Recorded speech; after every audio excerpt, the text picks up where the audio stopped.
Mic check. Let me see. Let me see. Let me see. Let me see. Hold on. Hold on. Let me see something. Oh yeah, it's working. It's working. Yes, yes. Ladies and gentlemen. Oh, we back, people. Oh yes, we back in full effect too. Know what I'm saying? Appreciate y'all being here. It's your boy Gifted Gamer 204. Remember the name, people. We're here to check out the earnings call for Take Two. We're gonna see what new details come out of there. That's gonna start at 4:30 p.m. Eastern time, ladies and gentlemen. Just like that. So before we go ahead and do that, make sure I smash that like button. Subscribe to the channel, share out the stream, and also make sure you click on that link right there. And gives you exclusive access to becoming an official sponsor of the channel for as low as 99 cents a month, people. My goodness. Know what I mean? What's going on, man? We're here, man. Holla at me. Open discussions to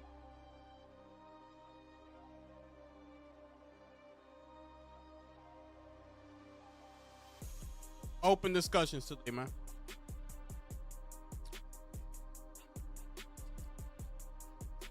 Talk about whatever, man. Here. Know what I'm saying? Here, man. Let me share this thing out. I forgot to share it out. What's the word, though? Word, man. Did I make a poll? I didn't make a poll?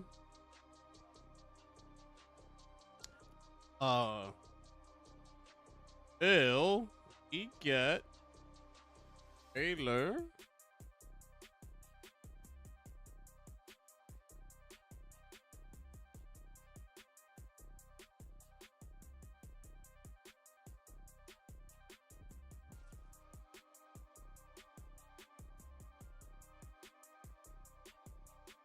bang? Yo, Molly, what's good? What's cracking?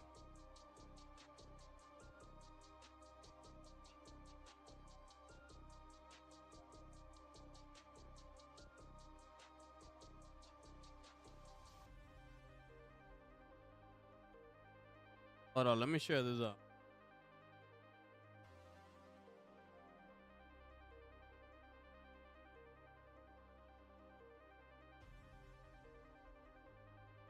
Oh.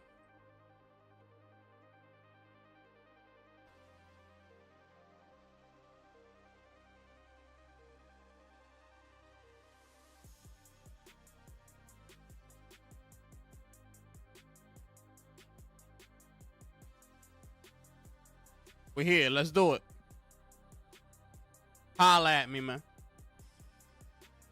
Yo, Chris, what's popping, brother? We lit.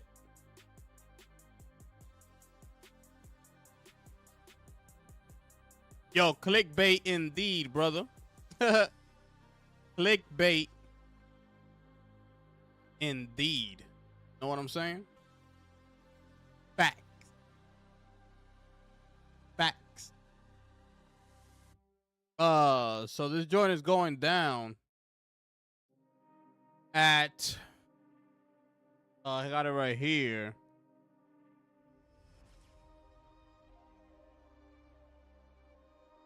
Right there. So it goes down today at 4:30 Eastern time, okay?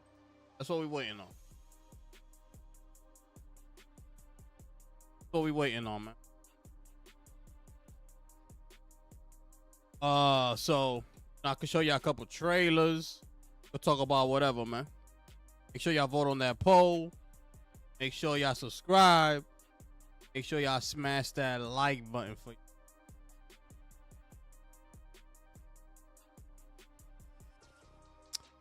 I've been seeing that Lego game, my timeline a lot. Kind of getting FOMO. Yeah, you like those type of games.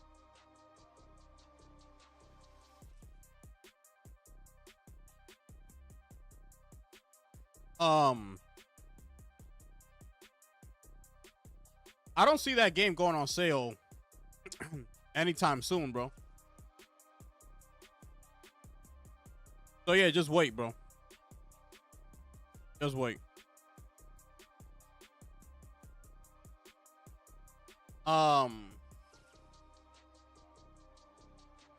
But you're not playing nothing right now, right?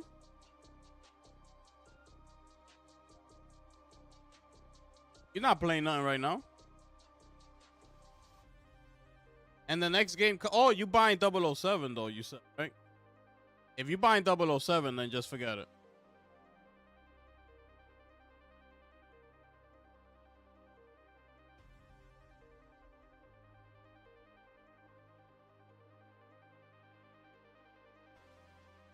Forza 6, yeah, I seen that. I seen that right here, brother. Where I saw that at? I think I saw Nib post something.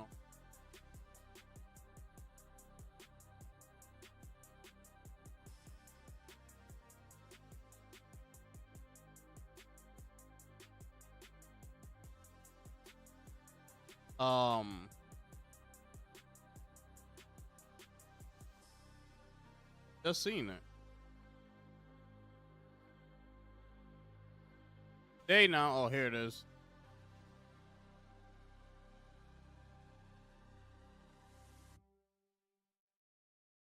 Six million players in 3 days. 7 if you include the early access. That includes Game Pass, Cloud, Game Share, plus sales. Forza 5 hit 4.5 million players after 1 day. 5 days including early access. And 10 million in 10 days. So he's just trying to put it into perspective. Yeah, man. Everybody seems to be enjoying the game. Know what I mean? Yeah, it's on Game Pass.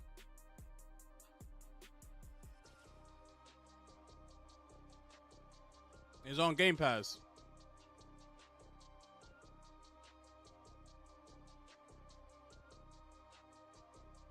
And remember, the shit on Steam, that was all the early access premium edition. To get it, ahead of time. I believe it was like 48 hours. The early access shit. So, and that was they were sitting at like 280,000 with the early access jump off. So, I'm pretty sure a lot of people just got the standard edition at launch. Then you got Game Pass users playing it, shit like that. It's gonna do good.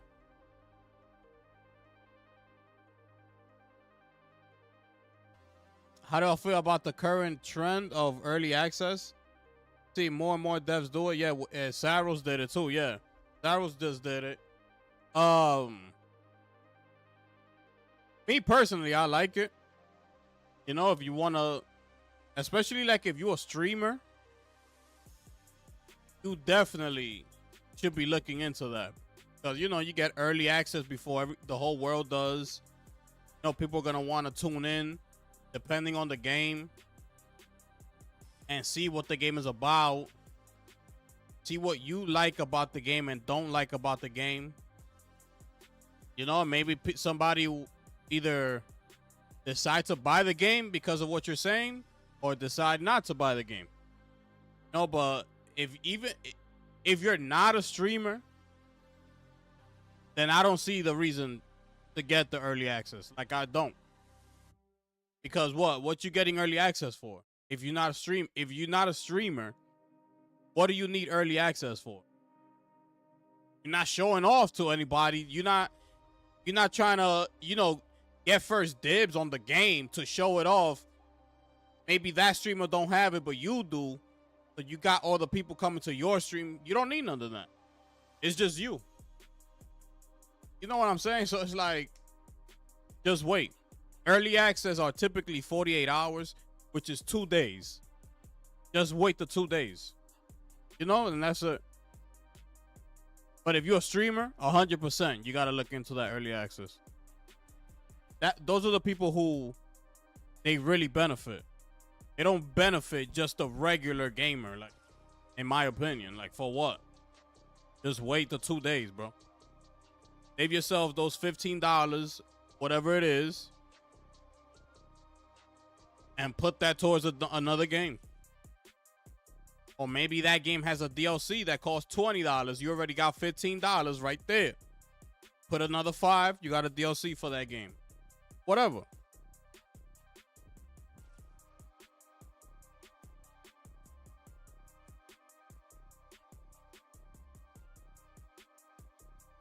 Yo, Mike, what's good, bro? GTA 6? Yeah, I think GTA 6 is gonna have early access, bro.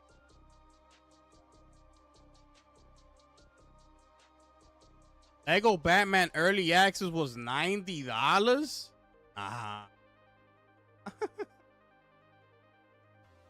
Oh, snap, brother. Oh, snap. $90, bro. That shit is insane, bro. I can't believe that. Like, you like dead ass about that? That's real?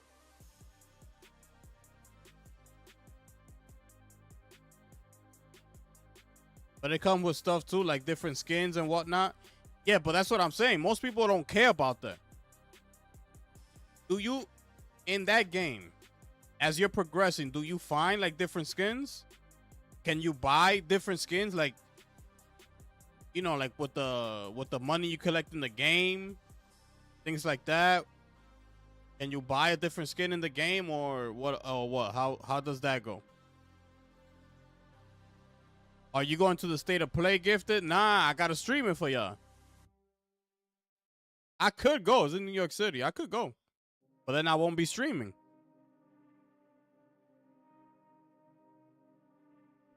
You know, so I gotta make a decision there. I'd rather stream it. If I didn't have a YouTube channel, best believe I would have gone. Facts.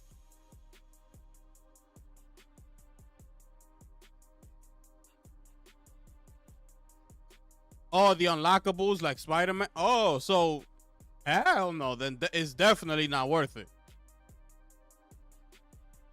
For, you know, for somebody who's not a streamer, it's not worth it, bro.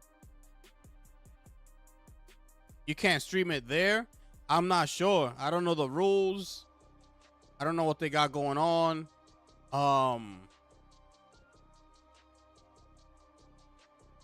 Yeah, I don't know how that's gonna work. You know?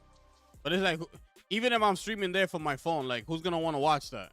I'm gonna be like this with my phone, and that shit's gonna look mad, like, all over the place. You know? I don't even, let me see. Where was the, hold on, let me hit up the PlayStation blog. Let me see something.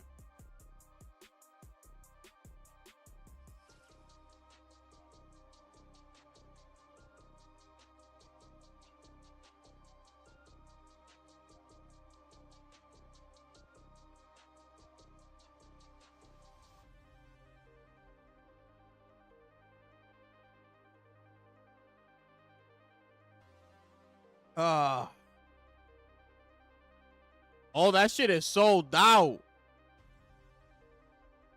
The one in New York City is sold out, brother. Let me check another location. Hold up.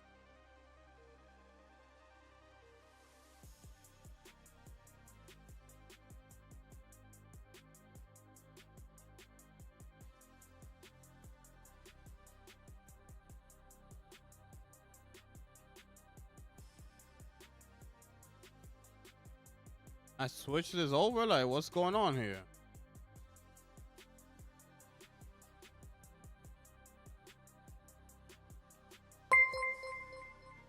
Yo, what's up with this shit? This shit is mad confused. Uh-huh.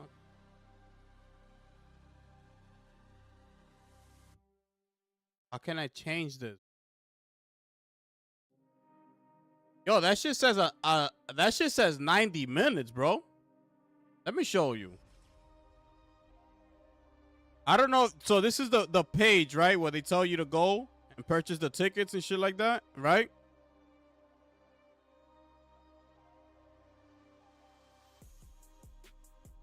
That shit sold out everywhere. Yo, Mike. Appreciate the 13-month, my brother. Nah, me and bombs in the chat for my brother Mike, man. Big facts. This will be the best day to play. Corey, it's time. Oh, shit. Yo, Ruben, what's good? That shit sold out, bro. Yo, check this out. Right here, right? So this is with a page, and it tells you, if you look right here, see it?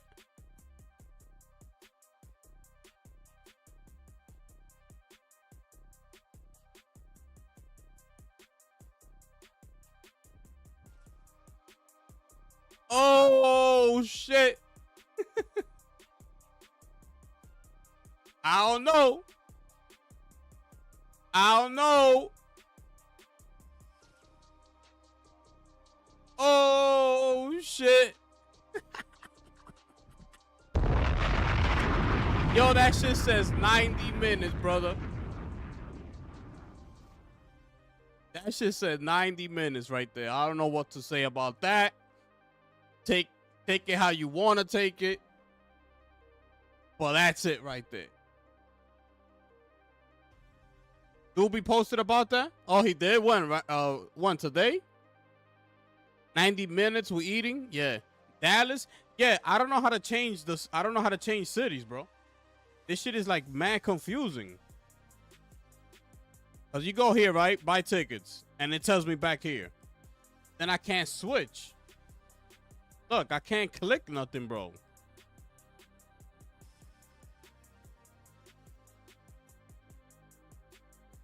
Know what I'm saying? And then I go back to the PlayStation blog, right? That brings me to this page. Right? I click it. And now I'm back at the page, right? Now I'm back here. Now I hit buy tickets and it just shows me right back to where I was at. It don't let me switch like cities for some reason. I don't know. So maybe somebody else could check the Dallas area for Chris. Maybe it lets one of y'all do it.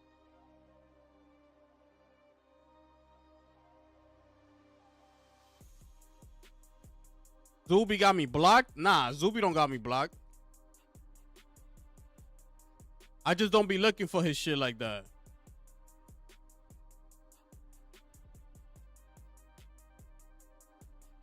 I don't be looking for his shit. Let me see if I find it.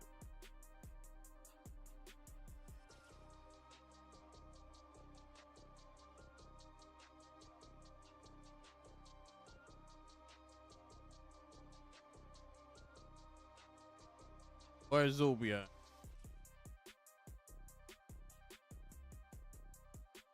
Find his at. Yeah, I heard that they flying out Paris over there to watch it. So it's probably a good one. Probably gonna be a good one. And then the website says 90 minutes. I don't know how accurate that is.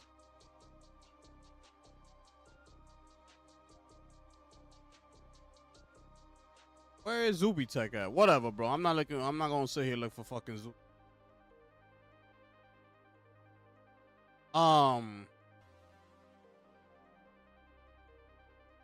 As we wait, let's look at this real quick, right? Let me see what y'all saying. Ruben, when had been Live theater, bro. Yeah, it's been a while since they've done something like this. Which is good that they're doing it, because I said in the video that I made, Sony owns the Alamo Theaters. I don't know if y'all remember that when they actually bought it. That was a couple years back. So I think it's a great idea. Like, why not integrate your PlayStation showcases with the theaters? You know, there's a bunch of gamers all over the world, all over the United States. Fill up them seats. You know, the tickets are free, but you best believe people are gonna be buying popcorn. They're gonna be buying food and shit like that. And if some of y'all never been to an Alamo Draft House, you can buy liquor. You can buy beer. You know what I'm saying? You can buy food, and they bring it to you while you're seated. All you got to do is order what you want and go sit down, and they'll bring everything to you. If you want another drink, you just wait for one of the workers to walk, and you tell them, yo, bring me another margarita. We getting twisted up in here today. They'll bring it to you. You know? So there's going to be a lot of that going on in there. So, you know, it works. It's a win-win situation.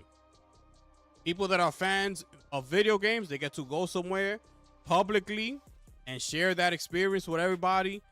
And at the same time, the Alamo Draft House benefits from that too. You know? They get customers in there that you weren't really expecting, because it's not a movie, it's an event. You know, you get some couple dollars up in there. So I like the idea of it.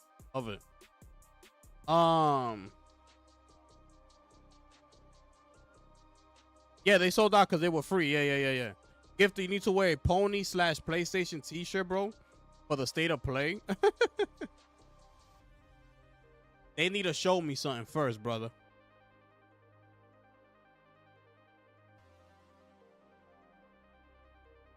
They need to show me something first.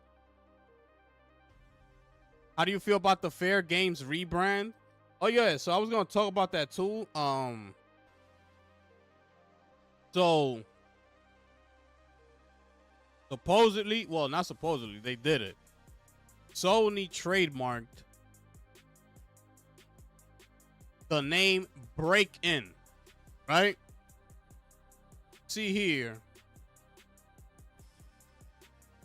So this is a new trademark that Sony made, and they trademarked Break-In, right? So this is it right here, okay? So the official license right here, okay? So in comes, let me show you. In comes your boy, none other, your boy, none other than Mr. Jason Schreier himself, Michael.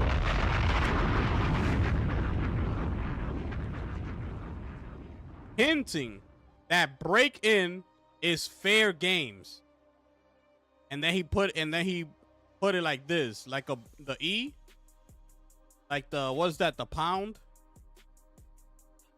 money sign, I guess. So they're rebranding the game. I'll tell you one thing, it don't click at like Fair Games did. I'll tell you that much. Yo, y'all playing Break-In? Who thought of that name? If this is really what it is. Yo, I'm about to go play some Break-In right now. Like, that shit don't sound good at all. It don't sound good at all. Fair Games sounds much better. And some people even say Fair Game $. Like, it just it flows better. So, you know, hopefully they've made some drastic changes to that game, and that's why they're rebranding. No, hopefully that's what it is. But we still gotta see gameplay. You know, the name is not gonna matter if the game is trash. So they gotta show us some gameplay. And this state of play coming up should be the time to do that. Like it's time, bro. This is why I be so upset, bro. I be thinking I just want to be upset just to do it. Like I don't want, like, no. It's just that, yo, these people be taking forever. Like, my man, what the fuck are y'all waiting for, bro? Y'all telling me you got nothing to like to show? Like, hurry up, bro. This ain't the 90s, brother. This ain't the 90s. Technology's at a whole different pace right now. It should not be taking these people this long to show something off, bro, of a fucking game, bro. It shouldn't. It should not. You know, and that's the shit that be pissing me off. It's like, my man. Like, just show us something so we could see, and then go back to go back to handling your business, bro. You know, yo, these people be acting like we on this time right here. This is how these people be acting. Look at how this man has to.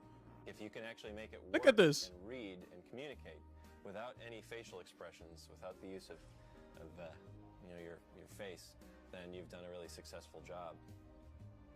There's actually another camera that looks directly at his face. Look at this. When I'm done with his body, this camera will stay locked to his nose. So no matter where he turns, up, down, sideways, the camera stays right here. Look at this. I can work just on the facial end. If I want him to smile, I can just grab one of his smile controls, turn that up. Turn that up. Look at this. If you can actually make it work and read. I'm telling you, bro, these motherfuckers be acting like we in those times right there. Like, brother, hurry up, bro. Hurry up.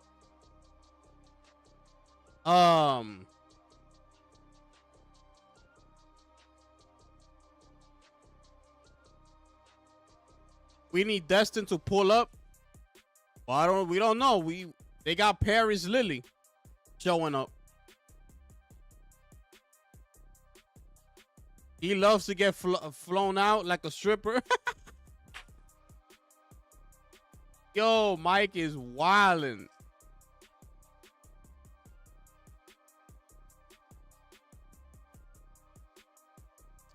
I don't want to see no PS6 news. I doubt it, bro. I doubt we see some PS6 pop up. What's gonna be interesting is, like I said in the video, what are they gonna show as far as accessories? Because according to Jason Schreier, your boy, PlayStation is pulling out of the PC. They're pulling their games off of PC. So it's like, what are they going to show us now? A new headset? You got another headset coming? Well, what are you going to show us? A new limited controller for fucking what? One of these third-party games? So I'm curious to see what they're going to show when that part of the state of play comes up. I go to a theater like that. Alamo is far from me though, like a city away in DC. Oh, okay. Yeah, it's pretty dope. It's pretty dope. I wouldn't say it's better than AMC theater, because you know in AMC they have a bar. You can buy drinks and shit, and they got food where you go order. They'll bring it to your table and shit like that. It's a cool experience with the Alamo. I just find the setting a little bit uncomfortable, and I find that that's not the theater experience that I like. I like more of an AMC where you get to do those same things, but the seats are way more comfortable. No, you can recline them all the way back. You get to go to a Dolby theater. You know what I'm saying?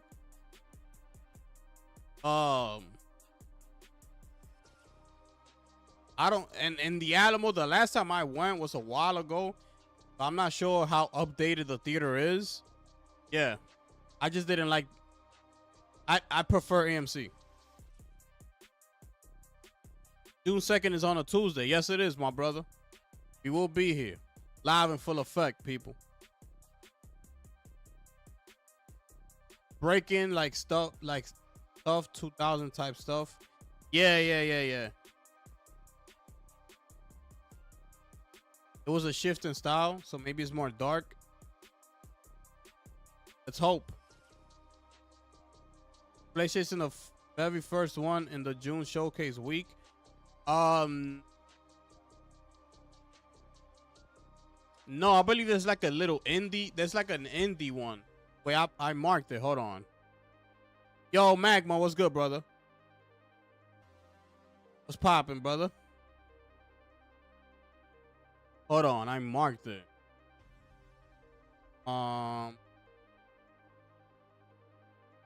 Where is it? I'm gonna show you right now. Okay, here it is. So this is the list. So May 21st, which is today. Oh, there was an indie showcase today. That was today. Featuring 60 indie titles. So it's that one, and then when you talk about the big boys, then yes, got the State of Play June 2nd at 5 p.m. Then we have the Summer Game Fest June 5th at 5 p.m. as well. So wait, this is on a Friday? Summer Game Fest? Wednesday, Thursday, Friday. Oh shit, that's on a Friday. Then June 6th. Oh, right. Because it is like that. It's the whole weekend. Opening Night Live kicks it off. Then remember the PC, the trash ass PC showcase comes up. A bunch of, is it like the Latin one that they do as well throughout the weekend? There's a bunch of them. So then you got June 6th. Features cozy games, 50 titles and updates. And then we have, again, June 6th at 1, the Story Rich. Oh, this is it right here. Everything I was talking about. So yeah, this is all it right here. And also on June 6th at 3 o'clock is the Future Game Show. We're gonna live stream the Future Game Show. So we're gonna do June 2nd. We're gonna do June 5th.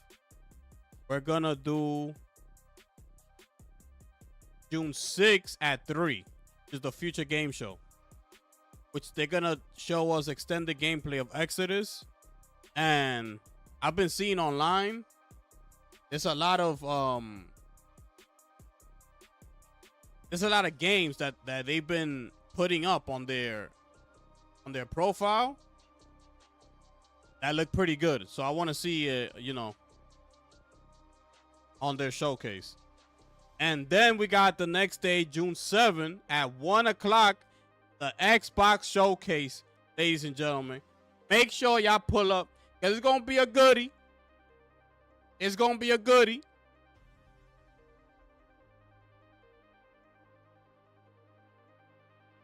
Yeah, they got that Insider Gaming, but that showcase is more for like indie games and shit like that. So I'm not streaming that. Nah, they haven't dropped no speakers yet. They haven't dropped. I haven't even looked for the monitor. Remember, they showcased the monitor at one point. I haven't seen nothing about that. What else? The controller, I'm not sure. I haven't looked into it again.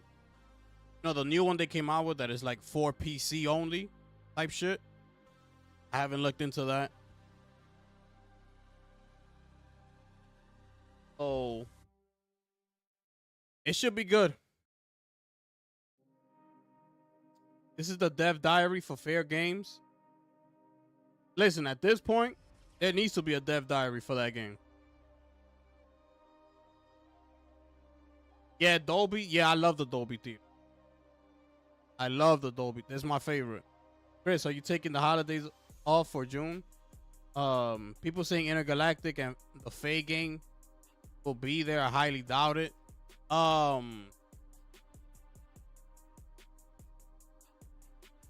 Intergalactic and the other God of War. So if we go by that, we're looking at Wolverine, Intergalactic, the Cory Barlog game,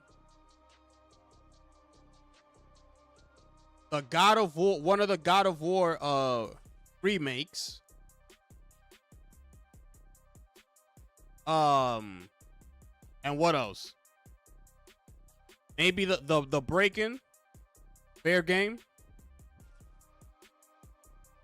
So you telling me we're looking at 5 PlayStation first party studios in this state of play?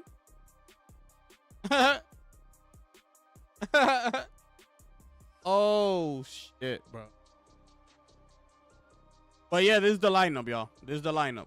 So lock in. We in there. I got y'all, man. Told you, man. Got everything under control up in here. Heard? How we do? Heard? So they ask. Wait, what?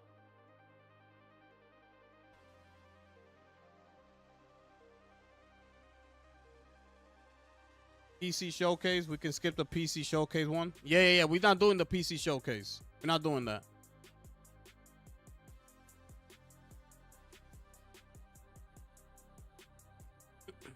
Yeah, they still years away. But somebody said, well, somebody was hinting at that.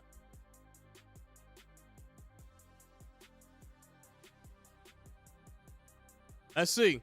That Star Wars game.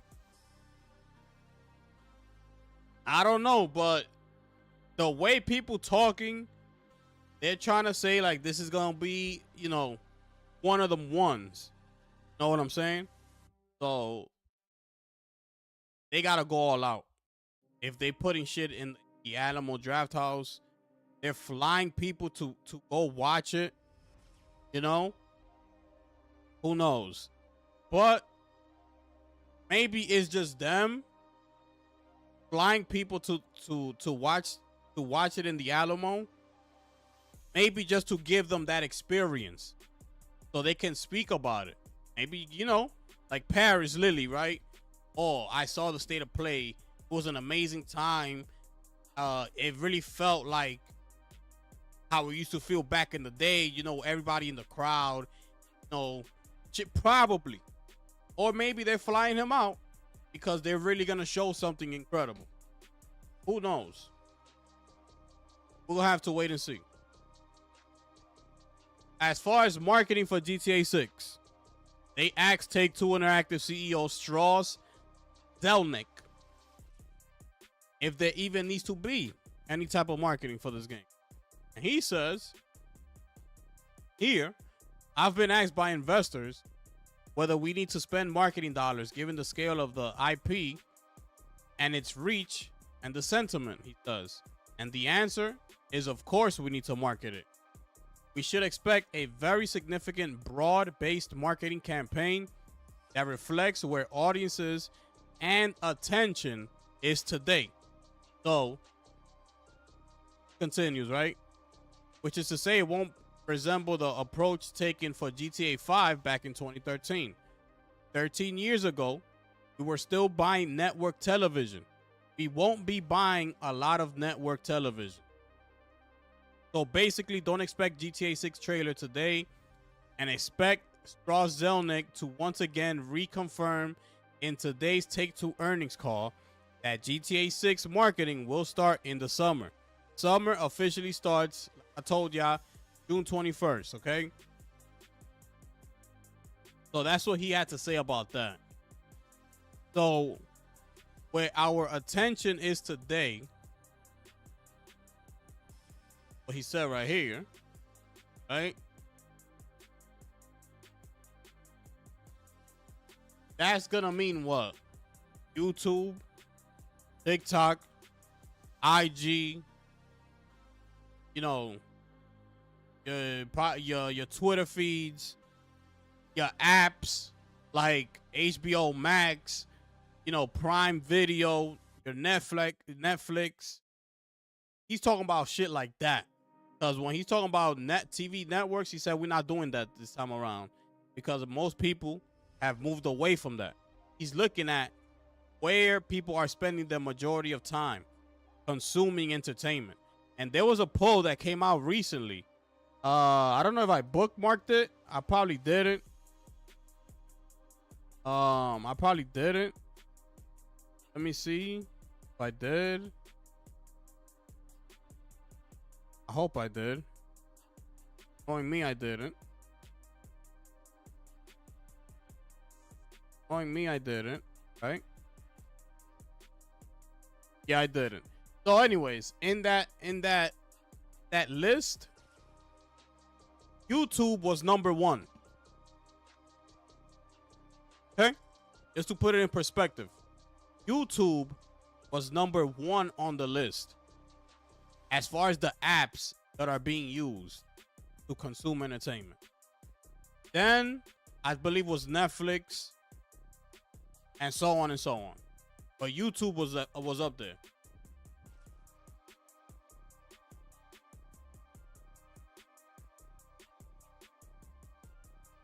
We can ask Chris and Ruben about the PC showcase.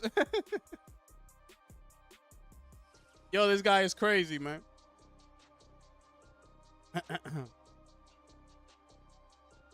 Gifted, when they show the fake game, you're not gonna say where the fuck is Cory Barlog. You're gonna say Cory Barlog, this is what you spent 7 years working on. Yo, that shit better be good. That's all I know. If that game comes up, that shit better look incredible. Like, oh, that shit look crazy. I better be having that type of reaction, bro.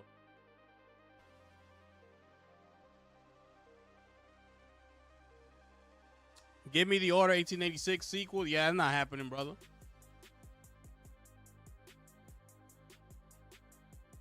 That's not happening. So we got a little bit over 40 minutes until the earning call starts, okay? It starts at 4:30 my time. But we still have like 40 minutes to go. Like in a half an hour, we're going to start seeing information roll in. So give it about like 30 minutes.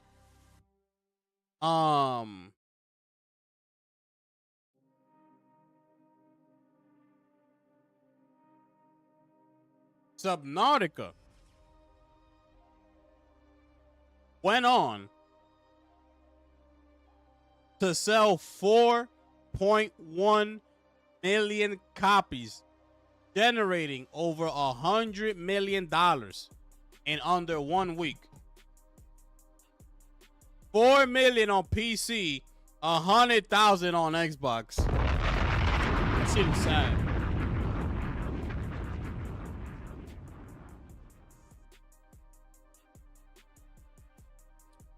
That shit is sad. But they brought this up because a lot of people have mixed opinions on Alinea, right? That's why they brought this up, because Alinea estimated these same numbers. That's why the picture's here. So I think we're getting a GTA 6 trailer the first week of June. We should be getting that shit today. Does Corey make the best God of War games? No. He does not. 100,000 sold on Xbox. That shit is sad. And then they wonder why the community shits on them all the time. They wonder. This is why I could never get down with the Xbox community. I could never get down with them. I could never do it. I can't.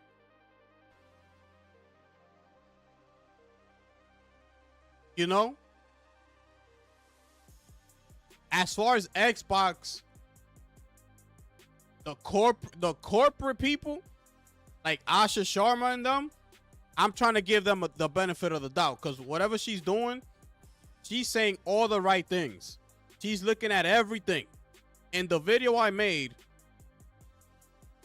I read everything she wrote in that email, and she's hitting all angles when it comes to reforming and reshaping Xbox. But the community of Xbox, absolutely not. I can't get down with it. I can't.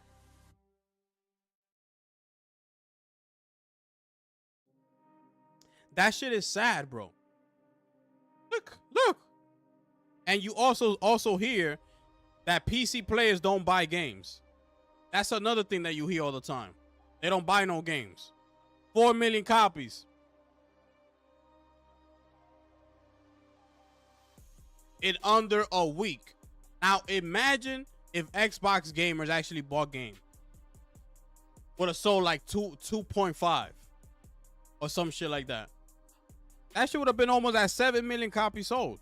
But Xbox people don't buy no games. Xbox is the community that don't buy games. It's not PC. It's Xbox. They are the ones that don't buy games. They never buy games. It don't matter what it is. It don't matter what game it is.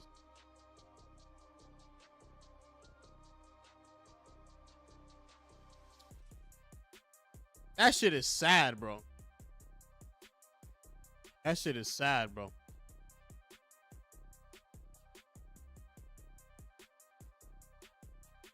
Also, let me show you this. This game has early access on June 2nd as well. That day is going to be a good one, because I've been looking forward to this game right here. And it is Fate Keeper. Y'all remember this game? Yo, Twitter is trash.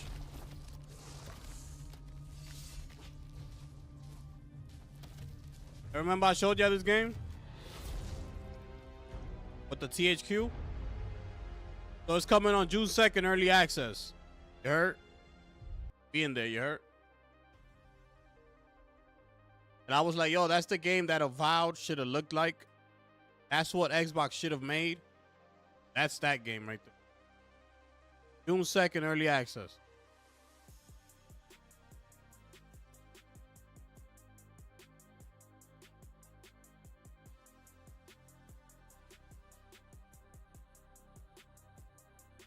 Subnautica is a PC game. The first one did well, but took a long time to get bug free. PC players buy their games, not console games like PlayStation. Those are the games that they like.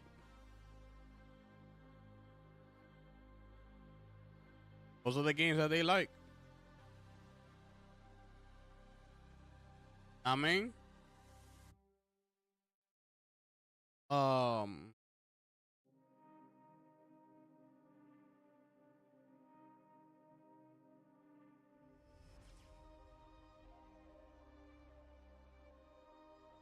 so these people didn't show anything on this game, or like what the like what's going on here?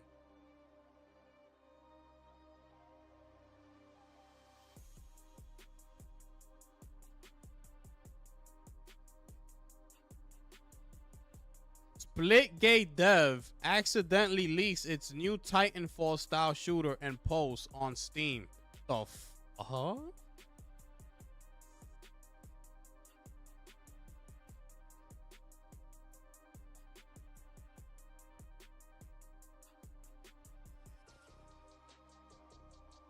Oh, they must have taken it down.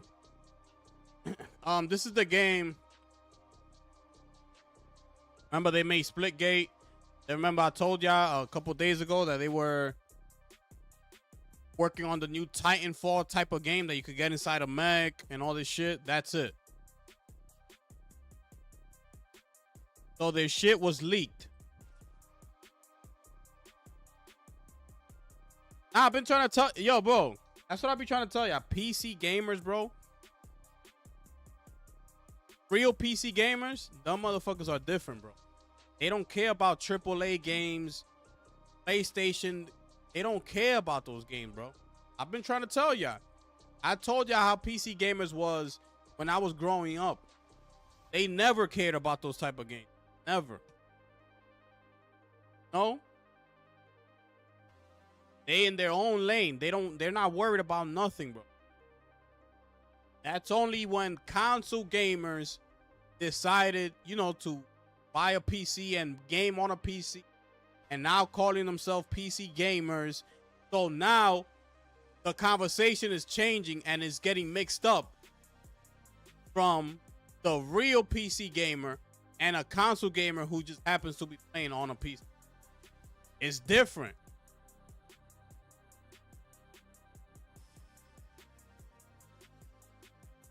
Like, bro, PC growing up, bro. Like, if you don't know, PC was we always tried to get shit for free on PC. This been happening since I was a little kid. Okay? I was a little teenager. I was like, what? How old was I when I got my? I must have been like 8, 9 years old when I first started using a PC. And that was back in 1993. Okay? That was back in 93. Think about it. And at that time, we were trying to get shit for free on PC. Yo, what's up? What's up? Yo, what's the hookup? Always. Yo, where the hookup at? Yo, I got somebody that knows how to do this and that. Yo, tell them to come to my crib. I need my shit for free. Know what I mean? It's always been like that with everything. Look at Napster. Napster came out. Nobody was talking trash about Napster. You was getting all your free music and shit like that. LimeWire, when it became popular, that you could download shit for free on LimeWire.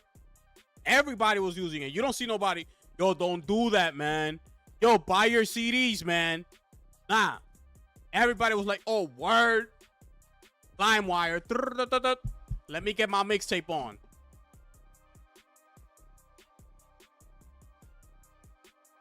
Internet. AOL was out. But then we figured out a way. Some other shit came out called Net Zero. It was free online. Net Zero. We was trying to get connections with that. I got a connection for that one time. Yo, let me get that Net Zero. It wasn't the best, but it was free. Everybody was trying to get that. You know what I'm saying? So on PC, everything, this is how it works since the beginning. It's just people trying to finesse their way around, finesse the system, and try to get shit for free. That's just how it's been, bro. But now, since we in today's world, people want to act like they care about this, that, and the third. Nah, man, support the devs, bro. Nobody care about that. So if you're somebody that buys your games, buy your games and be happy with it. That's it. Move it. Keep it moving. The PC community, you never gonna change them, because this is the way it's been since the beginning. And it is what it is. They gotta take it. You see us, when a game comes out broken, what we gotta do to get a refund? On PlayStation, you can't even get a refund. Is that fair? Is that gonna stop you from buying games? Are you still are you calling out Sony? Are you stopping? Is that stopping you from buying a game on Sony? Knowing that fact, and that's cool? No. You still go and buy other games that is coming out for PlayStation. So, who you?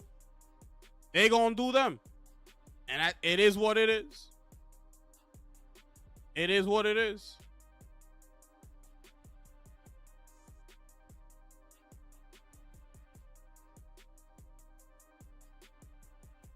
Bruh, I was on LimeWire going stupid with the mixtape, brother. Because different albums would come out. You know, obviously there's a couple songs on the CD that you're not gonna like. But you just grab the ones you like from that CD, put them in the mixtape. Look at the other artist. I like 4 songs from his album. Put them shits in the mixtape. I like 2 songs that just came out. Put them shits. You got your own CD right there with songs that you like for free.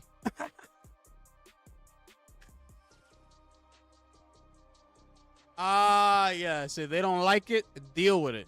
Lower your fucking prices. That's the whole point about it. You don't like it, deal with it. Lower your prices. Maybe that'll change. Look at Subnautica. 4 million copies. Schedule 1. Repo. The card game that came out. Slay the Spire, whatever that shit's called. All these games come out. Lower price. These shits cost $30. Hollow Knight Silksong, $20. That's the shit. People just want to be paying up money. It's $100. What can we do about it? Not buy it. Try to get that shit for free. Hit them in their neck. Hit them in their neck. Yo, nobody's buying it? Yeah, lower your fucking price. Fuck them corporations.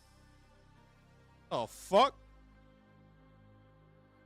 Give a fuck they go bankrupt. Oh, well, y'all don't buy then. PlayStation's gonna be no more. Well, guess what, PlayStation? Then Sony is no more. Take your ass to bankruptcy and get your ass up out of here. And that shit is done. That's what should be happening. But it won't. Anyways.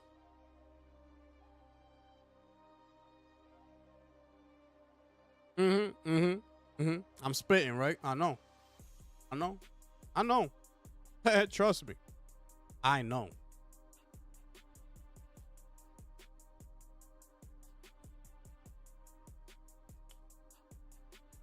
Map match start. So their whole shit leaked out. Squad, infantry combat, wall running and grappling, paint, surface control, momentum, swing trigger. Crew hijacks mech or coordinates to destroy it. Mech drops in district, massive health pool, heavy missile launchers. So you gotta go like this. Basically. Omnidirectional wall running. A unique tactical paint bombs. A unique tactical utility allowing players to alter environment surfaces. Mid-match, secure distant movement and combat advantages. Yeah, this shit sounds like it's not gonna be a game for me. It's a lot of shit going on. And you know the sweaties are gonna be in here doing all types of shit on the wall, fucking jumping all over the place. I'm gonna be like, where'd he go? Fuck. Meanwhile, he's behind me, shooting my ass in the back of my head. I'm good, but it sounds fun. If it's free, I'll play it. PC system requirements: an Intel Core i5. AMD Ryzen 5, so it's good. Every PC should be able to handle that game. And yeah, that's their new game. It's called Impulse, okay? And it's 6v6, okay? By the way. It's a 6v6 sci-fi multiplayer experience heavily billed as a spiritual successor to the cult classic Titanfall series.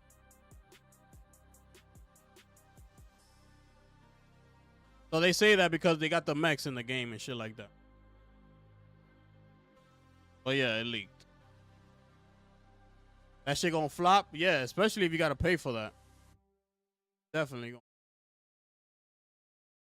That shit should be free.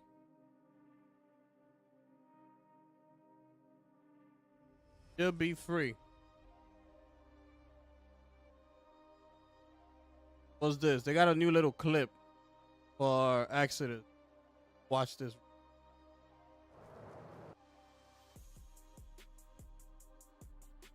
So I'm assuming they're doing a bunch of these. I'm assuming it's because in the future game show, they're going to show like a full blown like gameplay trailer or something.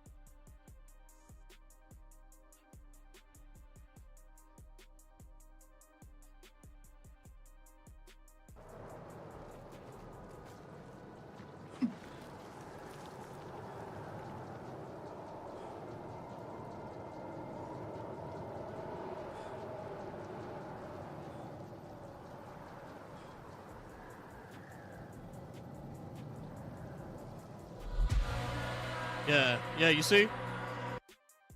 That's why they're doing these little teasers and shit. That shit look crazy though, bro. June 6th, 3 p.m. Eastern, future game show. We showcasing, we watching that.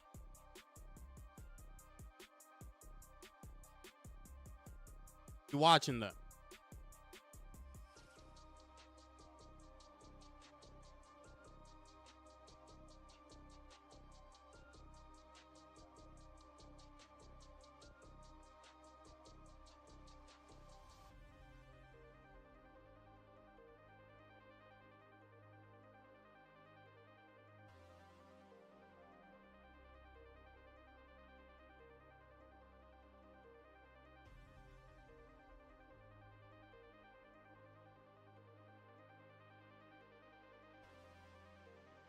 Arrowhead has partnered with Nixxes to deliver a major technical update for Helldivers 2 on May 27.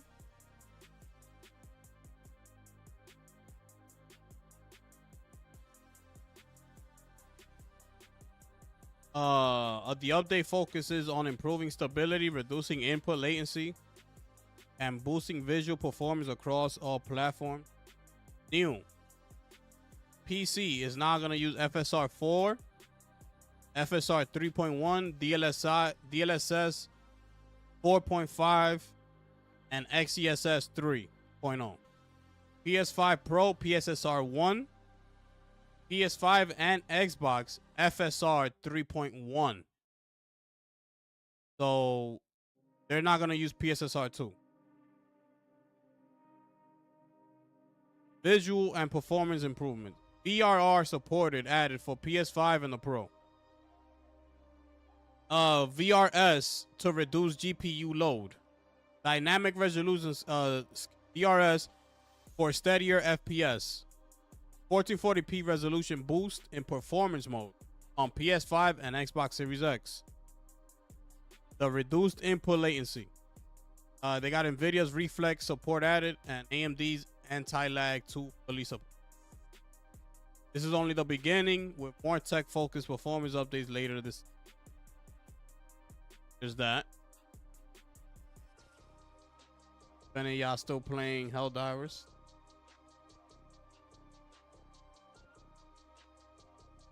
Also, Helldivers got a new collab going on. Yeah, I'm about to show it right now.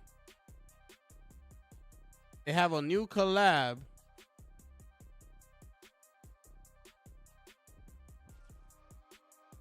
Let me show y'all real quick.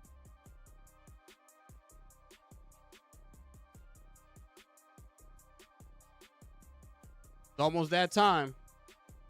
Got 20 more minutes, y'all. Start seeing news rolling in.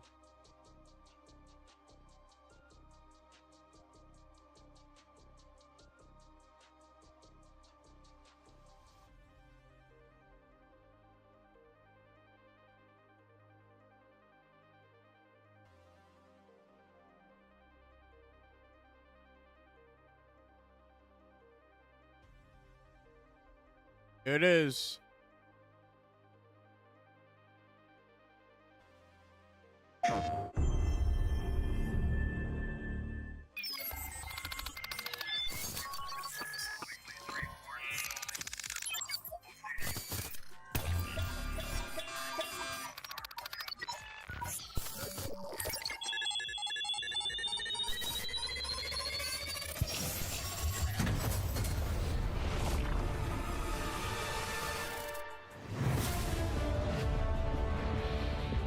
with Warhammer Hello everyone, I 40K. am Mikael Eriksson, Game Director of Helldivers 2. Today I am very excited to announce a collaboration between Helldivers 2 and Warhammer 40,000 for an upcoming Legendary Warbond. For those of you who haven't enlisted yet, Helldivers 2 is a high-octane, 4-player co-op shooter where you fight as a Helldiver for democracy and the glory of Super Earth. Your mission? To liberate the galaxy from evil, oppressive aliens threatening our way of life. At Arrowhead, we believe these two worlds fit perfectly together. And as a studio full of die-hard Warhammer fans, we are beyond thrilled to see this Legendary Warbond come to life. We look forward to revealing more later this year. And until then, we'll see you all on the battlefield.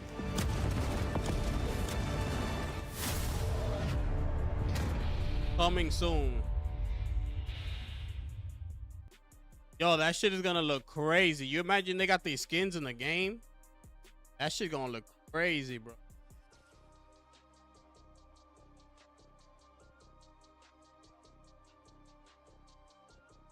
That shit gonna look crazy.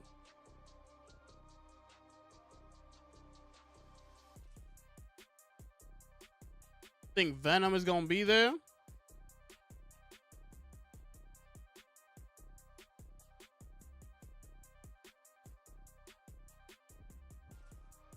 I don't know, man. They said, didn't they say like Venom was canceled or some shit?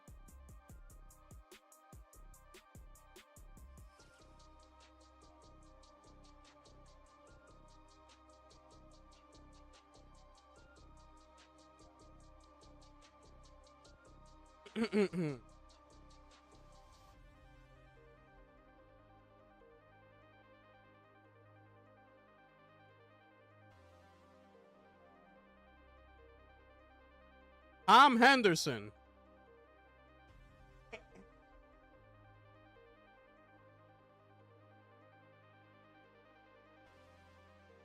claims that Ubisoft has been testing its generative AI technology in Far Cry 7 for research and development purposes, and that it looks like shit.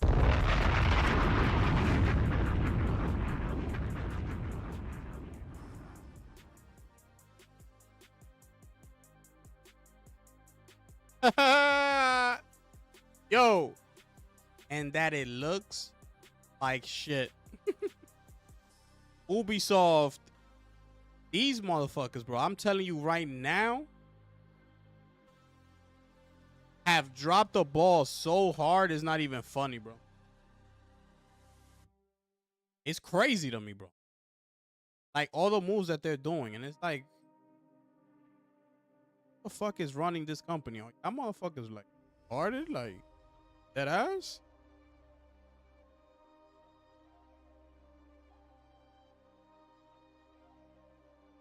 After 7 years of silence, official Crazy Taxi account posts a new teaser. Oh shit.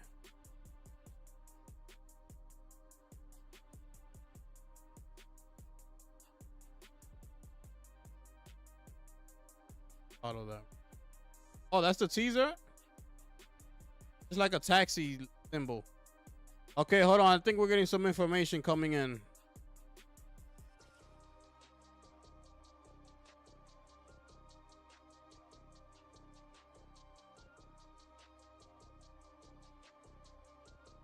So GTA is still on track for November.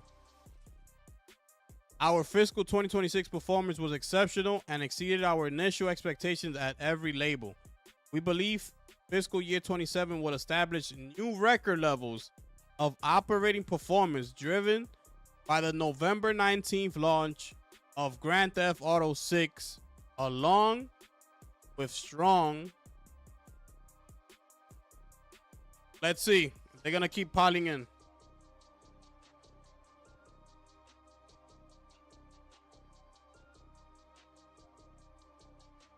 Gonna keep piling in.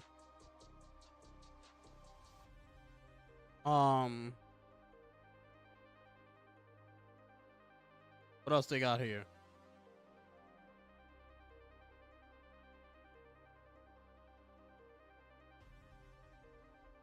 Uh, along with strong execution across our portfolio. So he's talking about other games too. We expect to sustain this higher level of scale, generate strong cash flows, and deliver long-term shareholder value as we release our robust development pipeline, continue to optimize our live services, and capitalize on new business opportunities. So they on to something.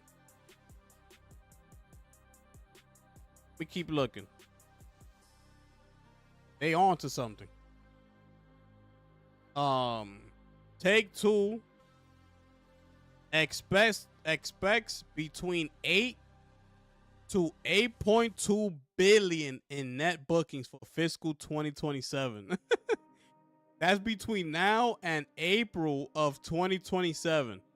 Thanks to GTA 6 launching during this current fiscal year. Bro. Brother man.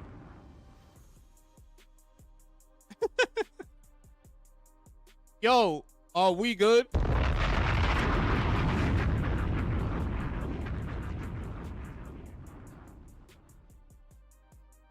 That's crazy. That's crazy, bro.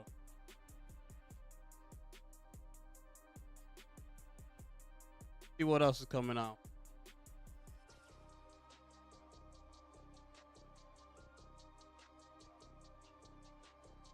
See what else they got. Yo, that's insane, brother. You know what's that, bro? You know what's $8 billion?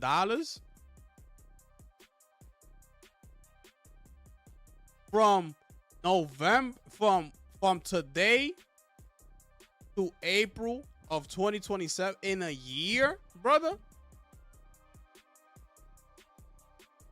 In a year, yeah. Let's see what else they got.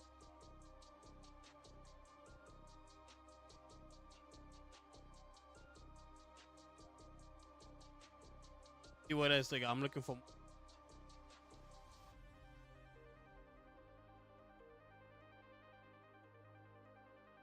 Oh, no trailer, of course. Trailer would have dropped by now.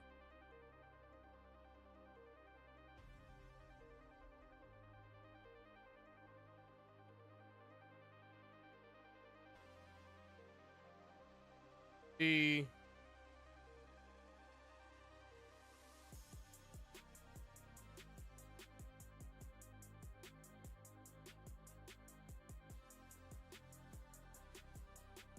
Oh, I'm pretty sure that's the biggest news coming out of this.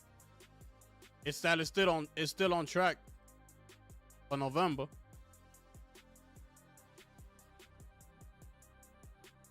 Basically.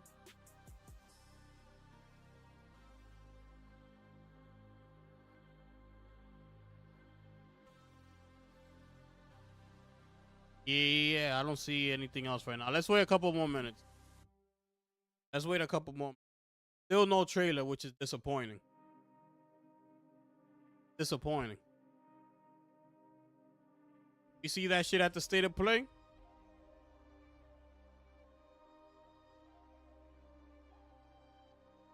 Because if the trailer didn't drop by today, which was the earnings call, would have been the best way to like show the shareholders, like, look how many views the trailer got in just 24 hours or some shit. Or like the insider said, pre-order, right? Let's say they would have dropped like the pre-orders from May 18 to the 21st or some shit, whatever. Maybe they could have brought it to their attention. Yo, look, we just dropped the pre-orders the 18th. It was Monday. Look at the amount of pre-orders we already got. Is that in the third? So since that didn't happen, now I'm starting to think, could the shit be shown at the state of play. Let me end this poll.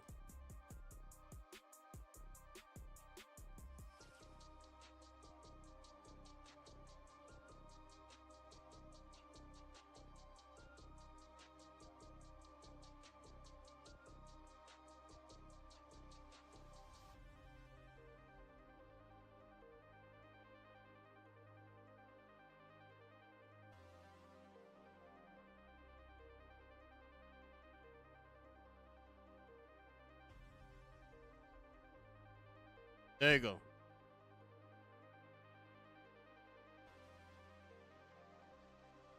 So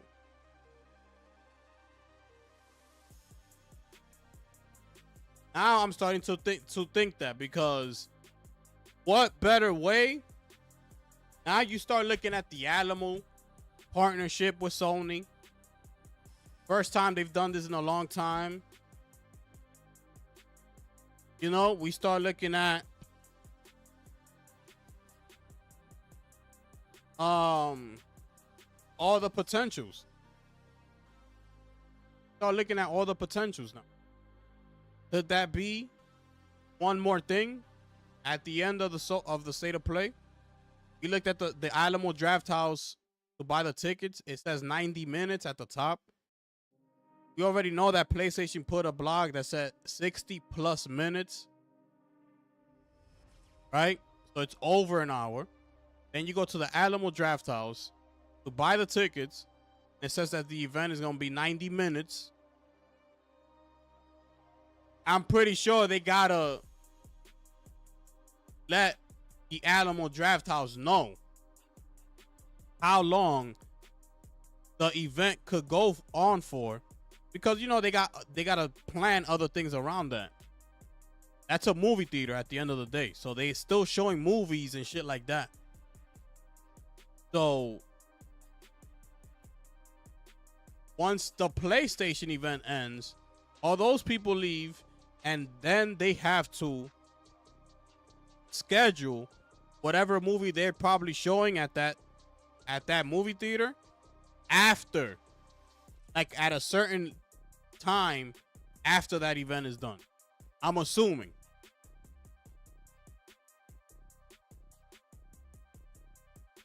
So I don't know.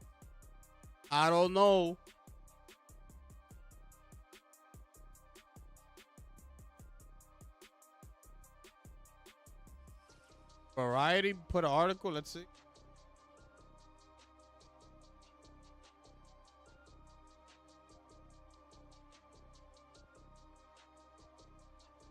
Okay, let's see what he had to say here.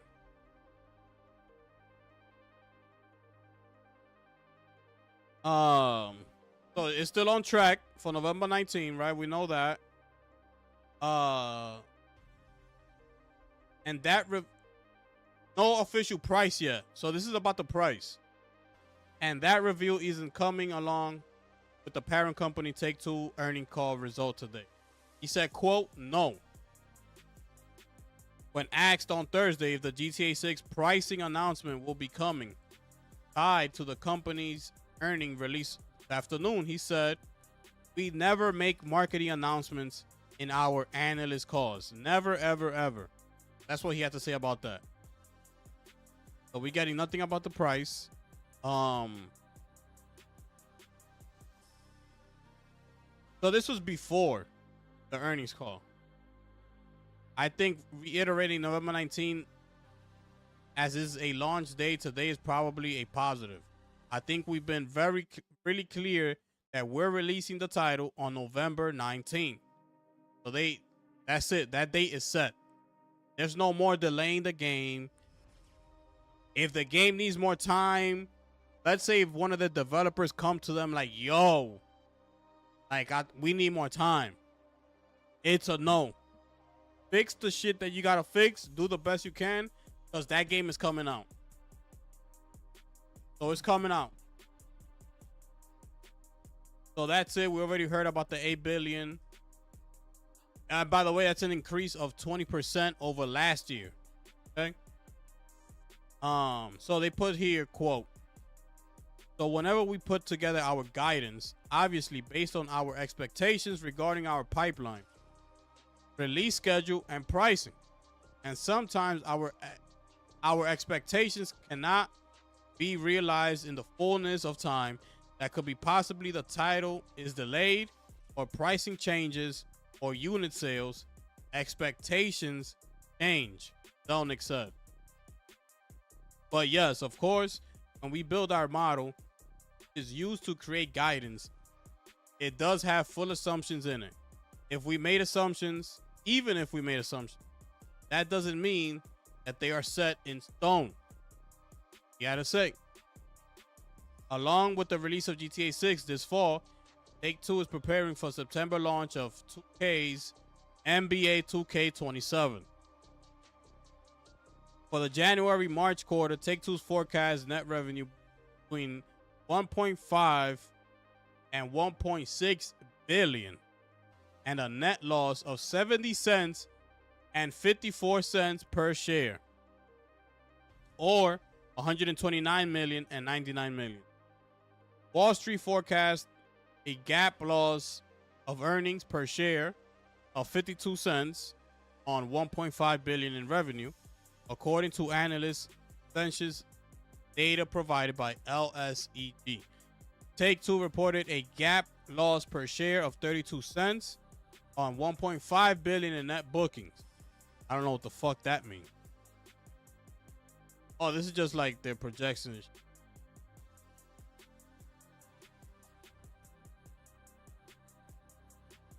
So for this current quarter right here, Take-Two projects net bookings between 1.3 and 1.32 and 1.37 billion. That shit is crazy, bro. This company is banking.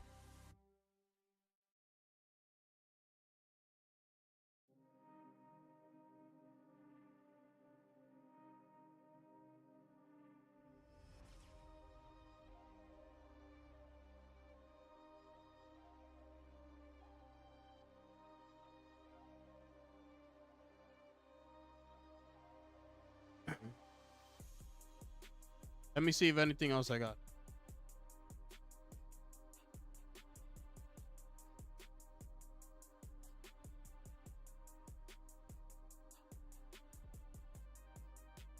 See if there's anything else that came.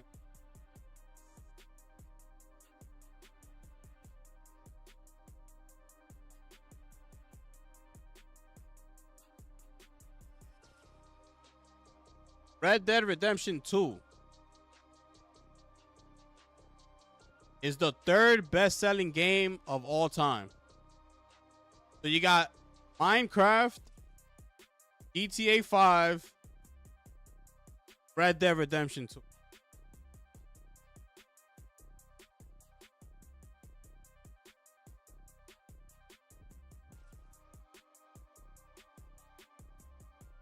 Bro, this company is just taking, bro. They swimming in money, bro. They swimming in money, bro.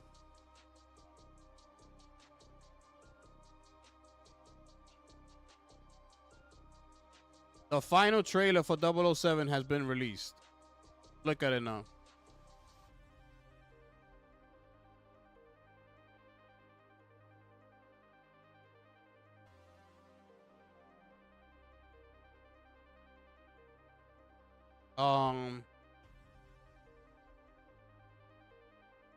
What else they got?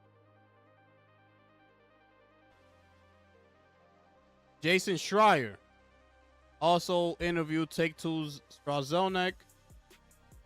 Zelnick is unsure where the Best Buy rumors came from and states pre-orders will come alongside marketing this summer. According to your boy, Jason Schreier.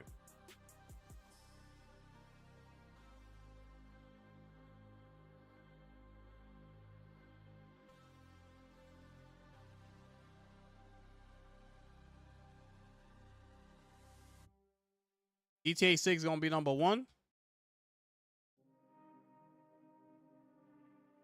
Minecraft.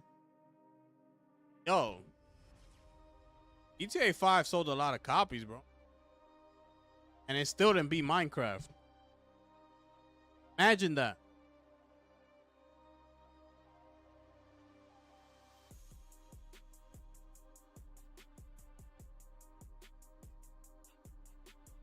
Imagine that.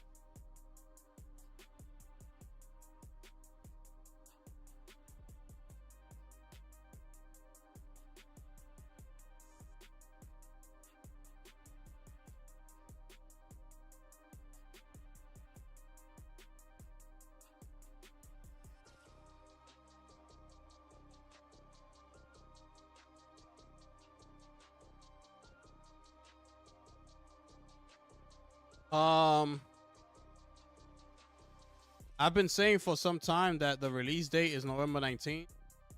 We obviously reiterated that today, so we feel really good about it.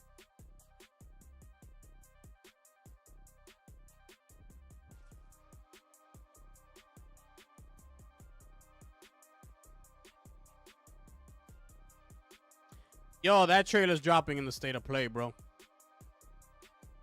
That shit is dropping in the state of play, bro. No, it's not. No, it's not. Because the state of play is before summer. I'll take that back. I just remembered.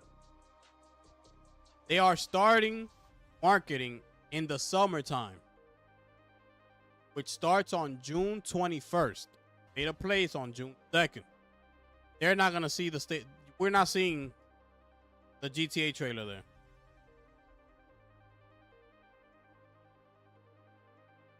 June 21st is the earliest we're going to see.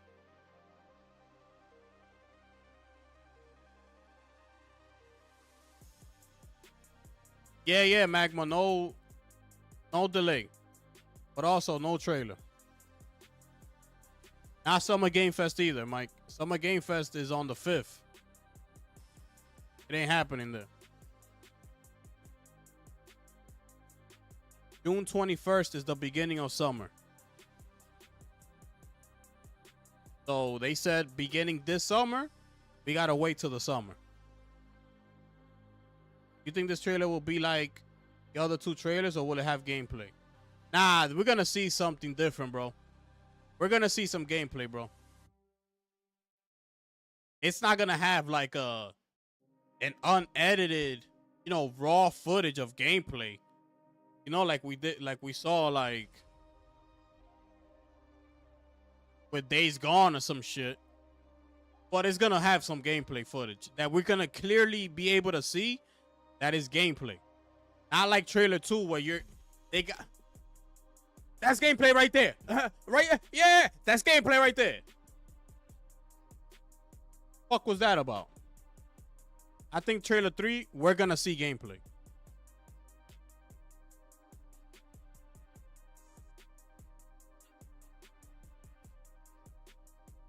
So the stock just went up for Take-Two Interactive by 0.62%.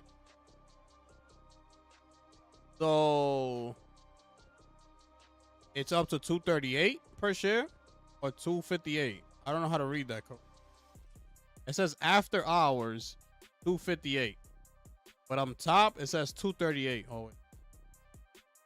Call stream has started. Wait, hold on. Features including mansion properties, the return of Michael DeSanta from Grand Theft Auto 5, all new missions, vehicles, new Rockstar mission creator that allows content creators to make their own GTA experiences. Sales of Grand Theft Auto 5 advance further with nearly 230 million units sold in to date. Can y'all hear that? GTA Plus continues to see significant Or growth should I put it up? year-over-year, led by the holiday update and highly attractive monthly benefits, such as the inclusion of NBA 2K26 in its games library. In addition, Rockstar Games' Red Dead Redemption 2 achieved its highest level of annual unit sales since its launch year, with over 85 million units sold in to date. Let me know if y'all want me to put it up. Our sports A offerings little bit more. also performed well. NBA 2K26 continued to expand its audience. To date, the title has sold in over 10 million units, representing a 5% increase over NBA 2K25. Wow. Recurrent consumer spending grew 10% as we benefited from higher daily active users and games played per user. In keeping with our strategic focus on innovation, Visual Concepts launched Season 5 for NBA 2K26, their first ever college-themed offering, featuring 16 iconic universities, which was welcomed by NBA 2K's vast community and provided a glimpse of what's to come in college basketball for next year and beyond. I'd like to thank our partners at the NBA and the NBA Players Association for their continued engagement and support in our collective mission. Hip hop. On March 13th, Right about what? 2K Right and about Visual what? Concepts launched WWE 2K26, which was well received by critics and consumers alike. Engagement has been excellent, with recurrent consumer spending up 20% year over year and more than 85 million matches played, an increase of 7% compared to WWE 2K25. 2K is supporting the title with multiple updates through its Ringside Pass. I'd like to thank Nick Khan and his team at TKO for their unwavering support and partnership as we continue to evolve this series further for fans of the game. PGA Tour 2K25 enjoyed a fantastic resurgence. 2K captured an influx of new players and drove strong organic interest by aligning Season 5 with the start of the PGA Tour season in January. I'm gonna rewind it a little bit including later the because title in we missed that PlayStation first Plus. part. During I'm the gonna rewind quarter, it. our consumers played 60 million rounds of golf, representing a 110% increase over the third quarter. When he's 2K will done. support the franchise throughout the year with several more content updates.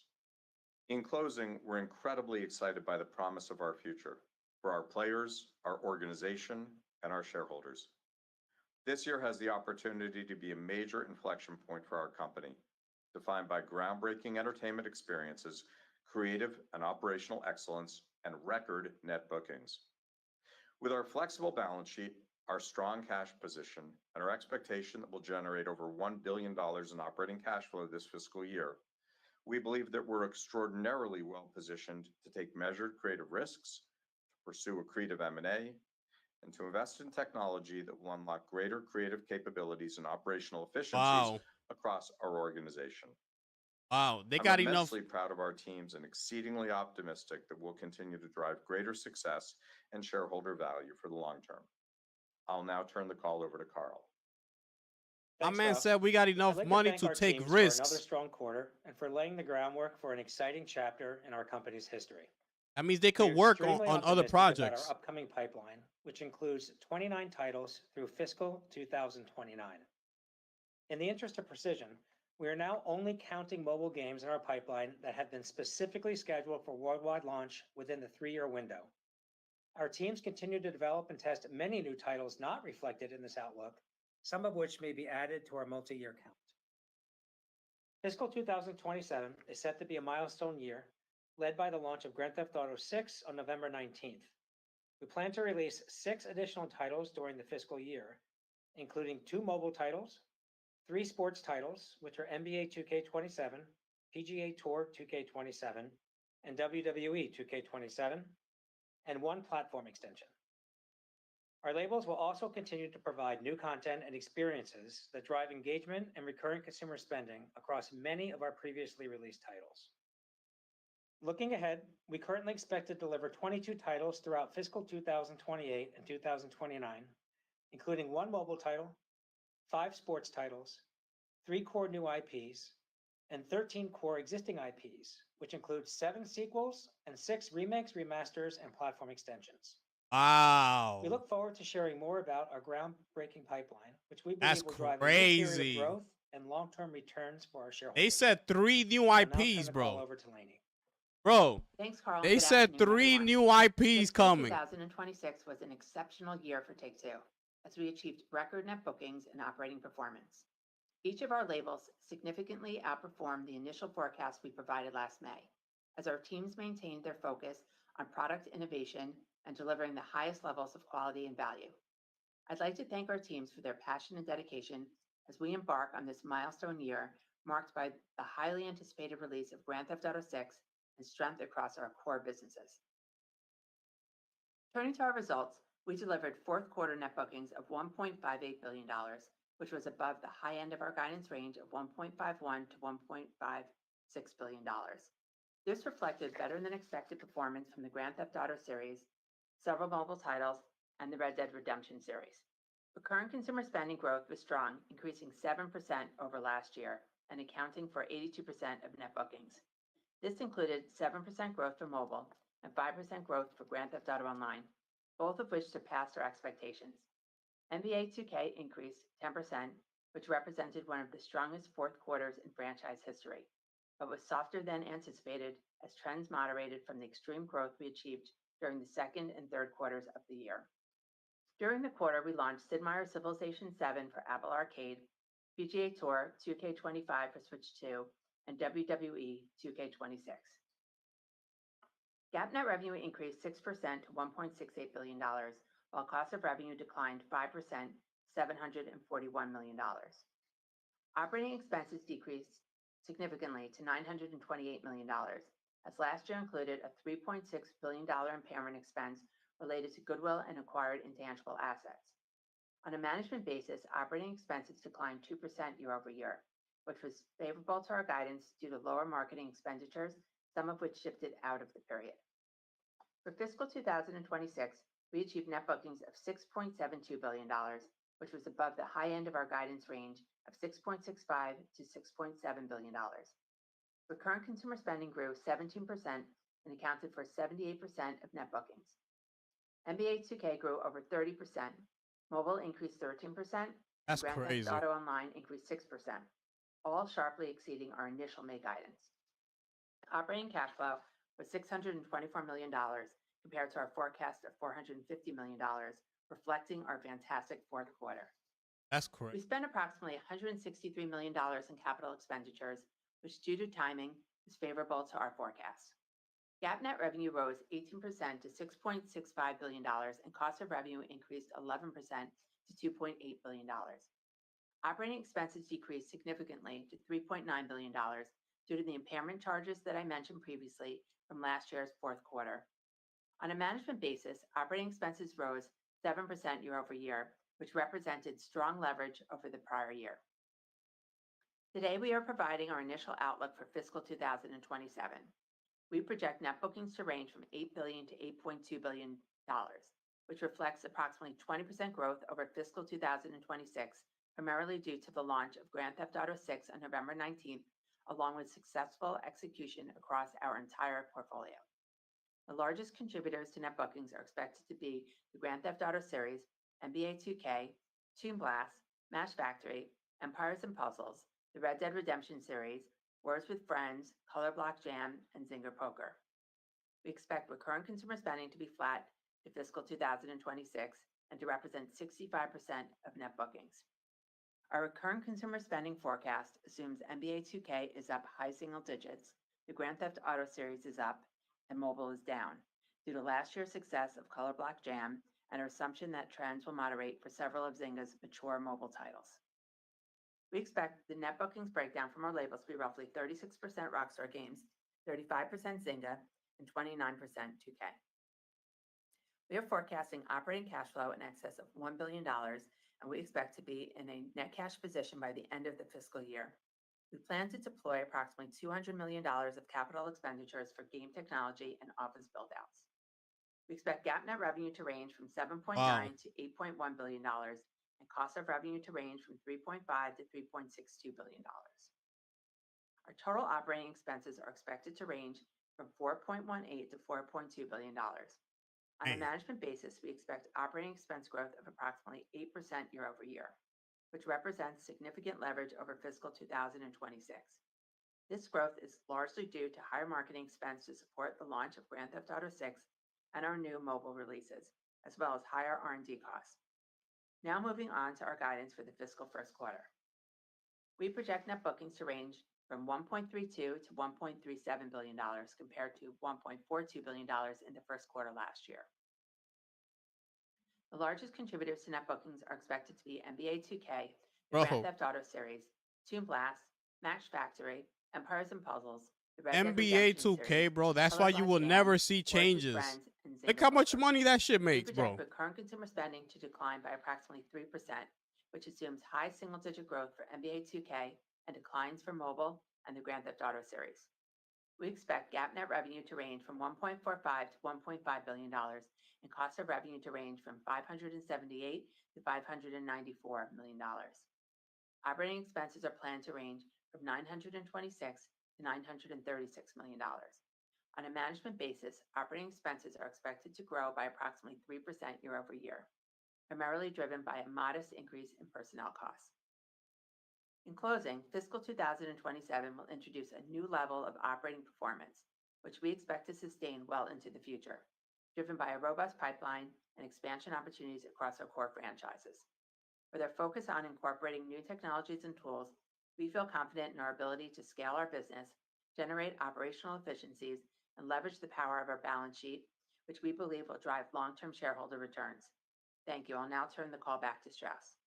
Bro, Thanks, Lainey and Carl. On behalf of our entire management team, I'd like to thank our colleagues around the world for their commitment to excellence and to our strategy of being the most creative, the most innovative, and the most efficient company in the entertainment industry. To our shareholders, I want to express our appreciation for your continued support. We'll now take your questions. Operator? bruh. At this Yeah, I time, seen if that. you would like to ask a question, press I seen that, star, then Magma. the number 1 on your Bro, telephone NBA keypad. 2K is To never gonna withdraw your change, bro. question, simply See how press people star be 1 like, again. oh, they need We to will switch pause it for just up. a They need to moment do to compile something. the They don't gotta Q&A do roster. nothing. See how much money Your that first franchise is question bringing comes in? from the line of Eric Handler with Roth Capital Partners. Please go ahead. Bro, they're gonna enhance Good their afternoon. Thanks for the performance question. tools. Lainey, just a couple things within the guidance. Looks like, at least on a non-GAAP basis, your operating expenses are looking, let's call it for round number purposes, about $3.8 billion. That's a $300 million incremental increase on a year-over-year basis. How much of that is due to marketing? And when you look at sort of like the trend for the next couple of years for G&A and R&D, what do those trajectories look like? I assume they'll be much smaller than revenue growth. Yes, that's correct. So we expect to have a lot of leverage over the next couple of years as we continue to scale the business. And for the $300 million hire for this coming year, about half of that is for selling and marketing expenses for the entire company, as we have significant marketing for our entire pipeline of titles that are coming out this year. Okay, that's helpful. And then as a follow-up, how should we think about RCS?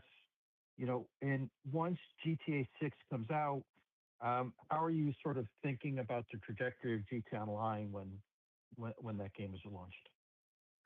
Rockstar will provide more details on the GTA series when they're ready to talk about that. Yeah, I think you're asking, though, to what do we expect will happen with recurrent consumer spending regarding GTA Online? And look, I think to say that everyone has been pleased by the ongoing trajectory of GTA Online, Red Dead Online, the sales of GTA 5, the sales of Red Dead would be a great understatement. These titles have proven to be vastly more resilient than anyone expected, and I think it's a reflection of the quality of the work that Rockstar has done. Despite the fact that Grand Theft Auto 5 is now has been in market for 3 console generations, it continues to sell. It's now up to 230 million units. Red Dead is up to 85 million units. So, we're so extraordinarily pleased with how Rockstar's titles have performed. It's difficult to know exactly how Grand Theft Auto Online will do after the release of Grand Theft Auto 6, but certainly it will stay in market, and certainly there are many, many consumers who love the title. Wow. Thank you. Very helpful. Your next question comes from the line of Colin Sebastian with Baird. Please go ahead. Thanks. Congratulations on the year. I have a couple of questions as well.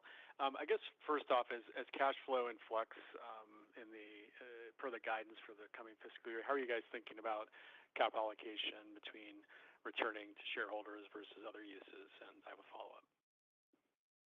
So, this will sound boringly consistent with our answer to this question. It's the same as it has been for as long as we've been in the position of having positive cash flow and positive cash balances. There are 3 uses of our capital here, first to support organic growth. This company's story has largely been Yeah, an yeah, yeah, organic bro. growth story, and we certainly have expectations for organic growth in fiscal 27, and we believe that fiscal 27 is setting a new benchmark, a new standard for this company going forward. That's all organic. But as you can see from our numbers, we have to invest to be in a position where we can grow in that way. And our balance sheet and our P&L allows us to do just that. Well, that'll continue. The second use of our capital is very selectively when it makes strategic sense, and let me emphasize this, when it's accretive, we are willing to engage in inorganic opportunities. The most recent meaningful one was, of course, the acquisition of Zynga in 2022 for $9.7 billion in cash and stock, and then more recently, the acquisition of Gearbox. And so, you know, I'm proud to say that all of our acquisitions have turned out to be accretive and successful over, you know, nearly a 2-decade period. That's pretty breathtaking for corporations, not generally the case. And I think that's because we're immensely disciplined. You're not going to see us doing deals hand over fist, but assuming our balance sheet continues to improve, I think you could imagine more inorganic growth in the future as well. And we've already said in this release today that we expect to be in a net cash position by the end of the fiscal year. And finally, we return capital to the shareholders when it makes sense. So far, we've done that through share buybacks, and they are opportunistic. We believe that share buybacks make sense for our shareholders when they are executed at deep value. Our last buyback was done at $158 a share. We'll see how the stock opens tomorrow, but I think no matter what, that was pretty good plan on our side. So, like all stocks, they move around different price points. Our stock traded down as low as I think 195 in the last 6 weeks, and you know, there is an opportunity to return capital to the shareholders when it makes sense. Thanks for the reminder on those, Strauss. I guess maybe as a follow-up, and maybe some of the structural issues in the industry, including sales of current-gen consoles. I'm just curious how that impacts, you know, your thinking or your assumptions in terms of establishing pricing and pre-order expectations for titles like GTA 6 in the coming year. Thank you. Sorry, what would the relationship be from your point of view? The install base of hardware may not be as high in this current console generation as it might otherwise have been. You know, certainly value price points for certain titles have done well versus premium pricing. So those considerations. Look, when we look at pricing, I would not say we look at it in the context of the install base. We absolutely look at pricing in the context of the property itself. And so what we want to do in every situation, whether that's console, mobile, PC, frontline, or catalog, is deliver to the consumer vastly more entertainment value than what we charge. We want the consumer to have a great experience, and we think a consumer experience is the intersection of what you get and what you pay for it. And probably a great example of that is Mafia: The Old Country, which is a terrific title. But it's not, you know, it's not a 100-hour experience, not a 50-hour experience. And so we priced the title at $50, and consumers were thrilled, and we had a massive hit on our hands. Now, I suspect we could have priced it at a higher level. We wanted to make sure that consumers loved it, and part of loving something is feeling good about what you pay for it.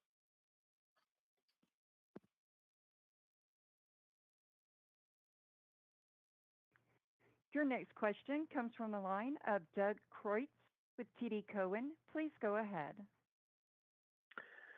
Hey, thank you. I wanted to ask, in the context of your guidance that mobile you're assuming is down this year, based on some attenuation in the performance of older games. Is that based on anything you're that boy's seeing smart. in the year to date, or is that more of a, hey, these are older titles, let's be prudent in our outlook? You know, similar to, I think for many years you guys had sort of said we expect GTA Online to be down because it's a many-year-old live service game, and then it would typically do better. Can you just give some context around that, and then also what you might be assuming for your 2 new mobile launches within that guide? Thank you. So it's a very fair question. We had a great year at Zynga, and And I think it's more the way you characterized it, which is we're not prepared to guide to, continually beating expectations materially at any business unit. So we do guide as we see it, and this is how we see it. However, as you said, it is a reflection of the fact that some titles that were newer last year are older this year. Now, all that said, Toon Blast was up 25%, and it's a very old title. So we do have opportunities to exceed our expectations now and then. But this is our best estimate sitting here today.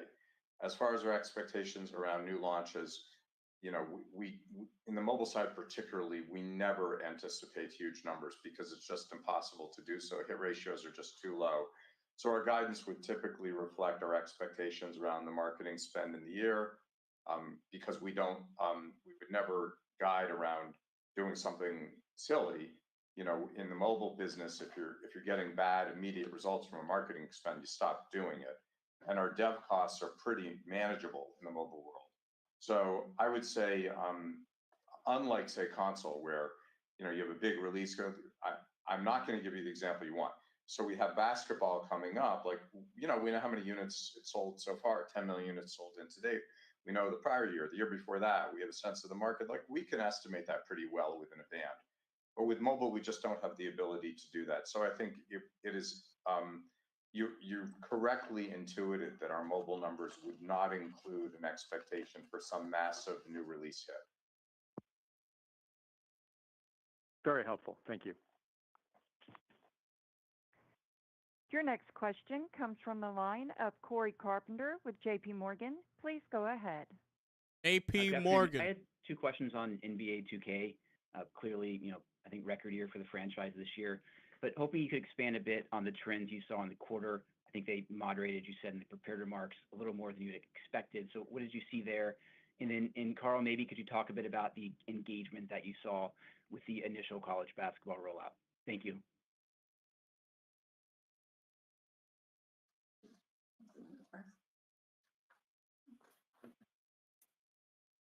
So for NBA, this was one of our strongest quarters for Q4 in the franchise history. In terms of looking at our expectations, this reflects the extreme growth of Q2 and Q3, where we saw a high concentration of spending from our most engaged players early in the year, which left less upside opportunity heading into Q4. So that's really what we saw in Q4 this year. And on the college piece, yeah, we are very excited about our college release for season 5. I would describe it at this point as it's a taste of what's to come. We did a deal with that featured 16 universities. It's basically validated our expectations and the opportunity that we think could be very meaningful for us going forward.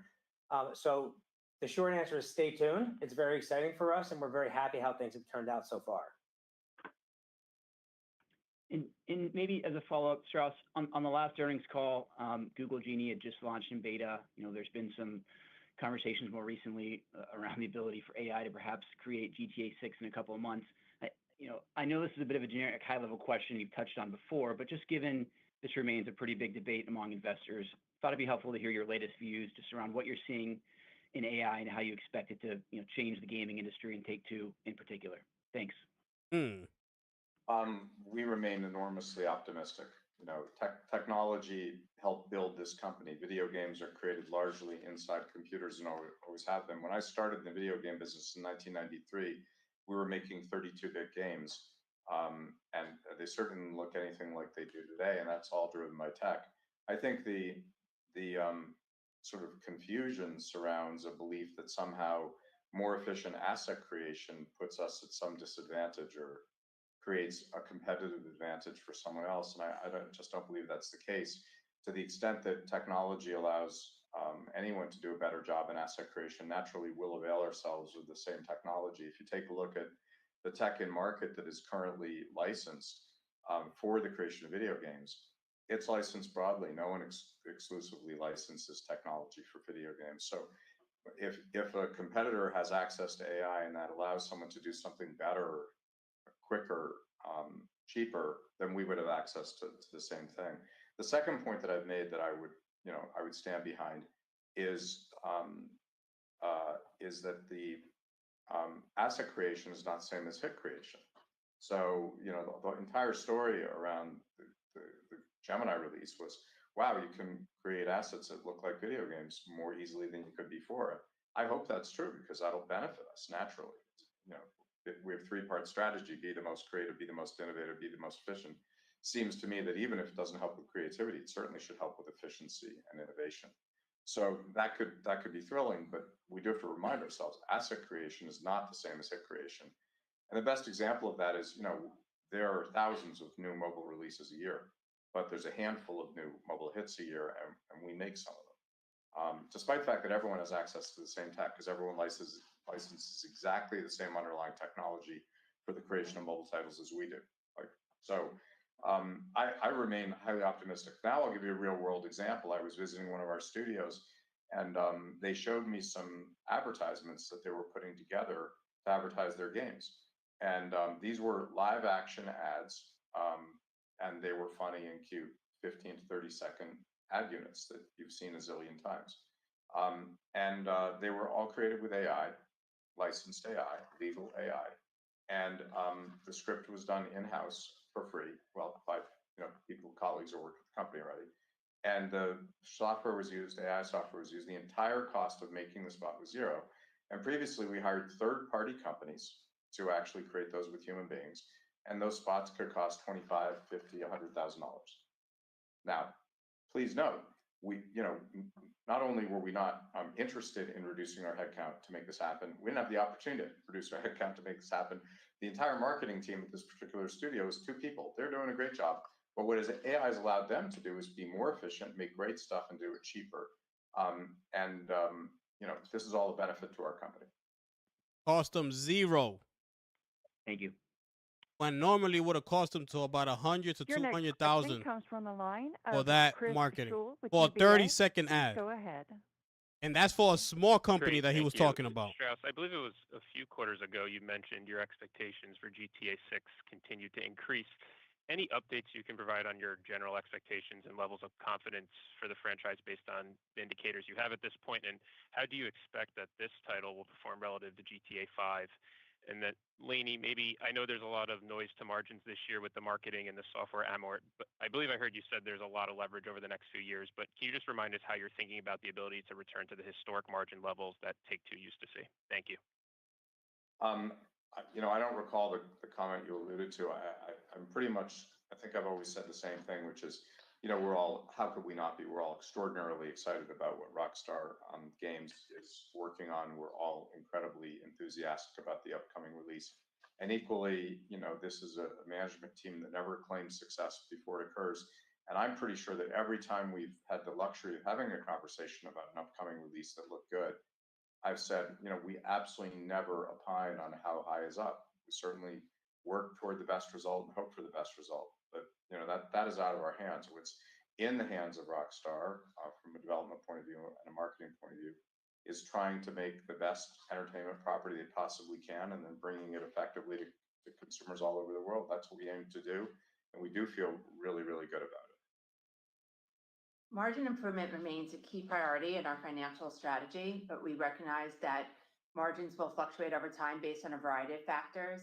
In fiscal 2027, we're reaching a new level of operating performance, which we expect to sustain well into the future, driven by a robust pipeline and expansion opportunities across our core franchises. So as we operate at this new level and generate operational efficiencies through reduction efforts and leveraging new technologies, including AI, we aim to enhance our margin profile over time. So if you think about our operating expense leverage, it represents our largest opportunity, which we believe we can achieve as we grow our scale, both organically and inorganically. We've mentioned previously that gross margins of many of our titles are affected by the increasing costs of development. So we've been making many structural improvements, including the driving efficiencies and reducing expenses. So you've seen some of that coming through the P&L in the last couple of years, and the leverage we've seen in the last year in terms of our operating expenses. Also, the D2C efforts in mobile, that's also working towards improving our margins. So this was a year where we scaled the business meaningfully and we achieved strong leverage on our expense structure. So we'll continue to do that as we look into the future. So Thank you. these are taken. Your next question comes from the line of Andrew Marock with Raymond James. Please go ahead. Hi, thanks for taking my questions. Maybe one on the Rockstar Mission Creator. I know Strauss called that out in the prepared remarks as an interesting factor. I guess, are there any learnings from the early days of that and some of the recent missions that were created as you look to scale UGC and some of your Rockstar properties? And then I have a follow-up. Look, we're trying to meet players where they are, and to the extent that people want to have a hand in creation, there are numerous opportunities for them to do so. So, I just think it's incredibly exciting, and our company embraces these advances. So, we're not precious about what we do here. We're open-minded. Another example of that is the 5M business. Where this started as sort of a business that was outside of our four walls, and now it's a business that's inside our four walls, and we're thrilled that it is. Okay, thank you. And then maybe one more on mobile, if I could. I know that there has been some kind of correlation between the mobile business and That was him talking macroeconomic about factors in the past. you creating like your own What experience level of conservatism might you online. be taking into the guide around general economic? Yeah, that was the shit that conditions as it Hip Hop relates to Gamer was mobile talking business? about. Thank you. Well, look, we're not economists, although we certainly have a point of view about where the economy is going, and that is one of the factors we consider when we build guidance.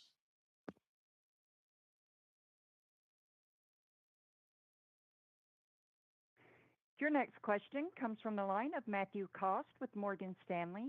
Please go ahead. Hi, everybody. Thanks for taking the question. Strauss, there's a comment you made in the prepared remarks about your expectation to sustain higher levels of scale going forward.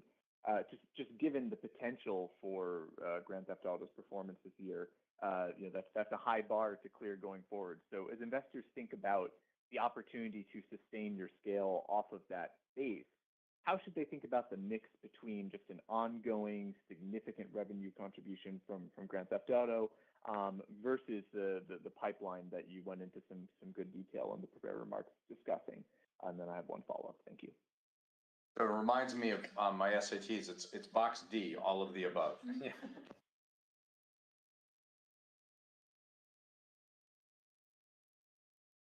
Okay. Your next question Follow-up. comes from the line of James Heaney with Jefferies. Please go ahead. That his follow-up? Yeah, great. Maybe just diving in again on mobile. It's just been impressive to see continued growth of Toon Blast and Match Factory as kind of the biggest drivers for the segment. I was just hoping you could go into some detail about the unique drivers across those franchises that you think has sort of enabled them to continue growing this far after the initial launch. Thanks. Well, actually, very different. So Toon Blast's been around for a really long time. Match Factory is relatively new. So Match Factory last year was still in growth mode, and we've projected that it would moderate. We'll see what actually happens. Toon Blast is a legacy title, and with regard to Toon Blast, what you're seeing is a title where the consumers who are involved are getting more and more involved, and that's a reflection of the content that Peak is putting into the game and offers that are made to consumers. So basically, with regard to a legacy title, where you may not have a sharp growth curve on DAUs, you will have an effort to actually serve the consumers we have much more effectively. And I think that's what you're seeing in Toon Blast. Match Factory is still in pretty steep early. It's not that old a title, so it's very different. We need to have, we need to be muscular in both areas. We need to be able to, to run our live services businesses really well for a long, long time. And Zynga does a phenomenal job at that. But by the way, so does Rockstar, right? GTA Online is a live services business. It's 13 years old. Red Dead Online is a legacy live services business. So NBA 2K Online is a live services business. And we have to do everything well here. It's what makes this place an exciting place to work. We've got a pipeline of frontline titles. We got to turn them into hits. We don't always succeed, but we have to try. We have a live services business that I just mentioned. We have to optimize those across both mobile, console, and PC. And then, of course, we have a catalog. And when you add it all up and we do a good job across the board, you get the kind of year that we got last year. And we now expect to make a meaningful step up, obviously driven largely by the launch of GTA 6, but also driven by performance of the rest of the business. And then we expect to set that as a new base from which to grow, and that's a reflection of firing on all cylinders. Undoubtedly, we'll have some lapses along the way. We don't know where the lapses will be, but if history is any guide, we'll also have some titles that will meaningfully beat expectations going forward. And part of our three-part strategy of being the most creative, the most innovative, and the most efficient is indeed to be the most innovative. And if you look at the history of the company, we've been a leader in innovations, whether that's cross-development or marketing. And I have no doubt in the coming years we'll be able to innovate further. And I don't know exactly what form that'll take, but I would just note that this company doesn't look anything like it did 19 years ago, despite still being in the interactive entertainment business. Lots of what we do here didn't even exist back then. And this industry, never mind the company, is still on a sharp growth curve in terms of its cohort of engaged consumers and the opportunities to do new things and bring those new things to people in new ways. Helpful these context. Thank you. They cooking, bro. The amount of shit we about to see in the next couple years Your from next question comes Take from the Two, line of Jason Bazinet from their with whole Citi. portfolio, that Please shit go gonna be ahead. crazy, bro. They cooking. I just had a quick historical question. In the past, when you've been confronted with these big titles, like I don't know whether it was GTA 4 or 5 or the last two Red Deads, how accurate would you say your firm, your management team was in terms of predicting how well these titles would do? Were there some that sort of disappointed, or others that really beat, or were they sort of all within a pretty tight confidence interval in terms of your own internal expectations? Question. Good. So with regard to the titles you mentioned, as it happened, they all performed better than we had expected. But we've had plenty of other titles that disappointed, candidly. Thankfully, not of late. Okay. And they tend to be few and far between. But it would not be accurate to say that our expectations are always exceeded. Not accurate in the least. And that's why we are, I think, appropriately humble around here. This is the entertainment business. It is unforgiving. We try our hardest. We do not always succeed. Understood. Thank you for that color. Your next question comes from the line of Alec Brondolo with Wells Fargo. Please go ahead. Yeah, hey, thanks so much for the question. I appreciate it. He's good at answering questions. Ask Colin Sebastian's question in a little bit of a different way. I think that there's been a lot of conversations in the industry over the last several months about the growth of Roblox, the growth of lower price games on Steam and the $10 to $20 price point. It seems like it's mostly driven by younger gamers. Obviously Take-Two doesn't participate meaningfully in those categories. You have, a couple of lower price games in the $50 range like Mafia. I think the question is what is the level of confidence that the newer cohort of gamers will graduate into more premium AAA experiences over time?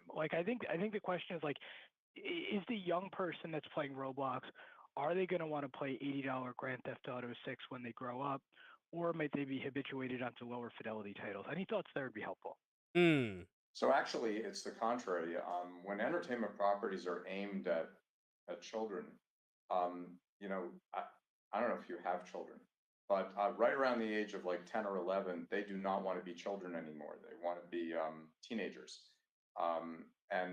So one of the issues, and this is not by way of being critical of anyone else in the industry, but one of the issues with children's programming, whether that's linear entertainment or interactive entertainment, is that children reach a certain point, they don't want to be engaged with kids programming anymore, even if it's appealing to them. So it's not that a certain kind of kids-oriented interactive entertainment is necessarily a feeder to what we do in certain parts of this company. Remember, we also do make plenty of entertainment around here that's available for all audiences.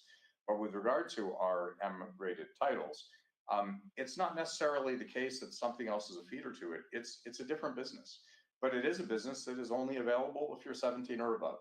And I think if you engage with interactive entertainment and you're 17 or above, it's very difficult for me to imagine that you wouldn't be incredibly interested in our M-rated titles, specifically one that is coming up. Perfect. Thanks so much. Your next question comes from the line of Eric Sheridan with Goldman Sachs. Please go ahead. Thanks so much for taking the question. Maybe building on two of the topics we've talked about on the call so far, with respect to mobile advertising and building additional optimization around user acquisition, how are you thinking about the signals as more mobile advertising becomes driven by AI and machine learning, with respect to either being able to deploy more dollars at a higher return on ad spend or possibly becoming more efficient with respect to advertising? And if possible, I have a quick follow-up. Well, we certainly try to do that. We work with AppLovin and we are trying to They ask a optimize, lot about of mobile. course, our return on ad spend. And sometimes things are going really well in the market, and other times we're frustrated in the market, depending on what's going on. There have been moments, for example, when we really couldn't get out there and spend because we could not find inventory at a price that made sense. There are other times when we can do that. That changes. It's our job to make sure that we understand the payback period on what we're spending, and we have very tight guidelines about that. But you have to be on top of it all the time, because when you spend money in mobile, as you know, you're spending it based on an expectation that you'll earn it back over a period of time. That expectation is based on prior history, but prior history isn't always dispositive with regard to what happens in the future. So we are constantly, on a daily basis, tuning up our models that will inform how we spend money on user acquisition. As I said, sometimes it's greater, sometimes it's lower. We also have this weird anomaly, which I'm sure you're aware of, which is if we're out of the UA business for a period of time because we don't like it, of course we make more money because there's no UA that's spent that comes back the same day in its entirety. Sometimes we get a really quick payback period. We have had experiences where the payback period has been as quick as 90 days. And I don't think we talk publicly about our expectations around the payback period in general.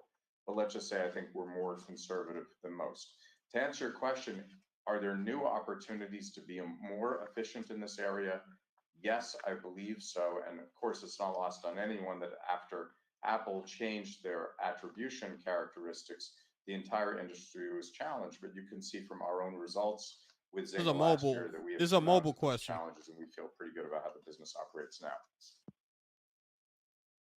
Great. And if I could just ask one more, with respect to your approach to go to market with DTC, any new learnings about what the opportunity set might look like or the ceiling of that opportunity might be to grow the percentage of mix from DTC over time? Thanks so much. Well, look, I've been saying for a long time that I thought sort of the competitive landscape and the regulatory landscape would be favorable with regard to our overall distribution cost and taking as part of our overall distribution cost, our D2C cost Is he in New York? Really lower than third-party cost, but multiplied by the share of market related to DTC. And we have said that that share has been growing. We have not talked about what percent it is or where it's going. What we want to make sure, though, is two things. Number one, we want to be where the consumer is. The goal of this company is not to control distribution. The goal of this company is to make hits and bring them to consumers wherever they are, however they want them, and of course to do so on economic terms. We value our third-party retailers greatly. We especially value them when they provide marketing opportunities for us. And we understand that there's a value in the marketing that third-party retailers can provide, and that would intersect with how much they charge us for access to their consumers. So the more value a third-party retailer provides to us from a marketing point of view, the more comfortable we are working with them. At the same time, there is a role for direct-to-consumer opportunities. For us, it's all of the above.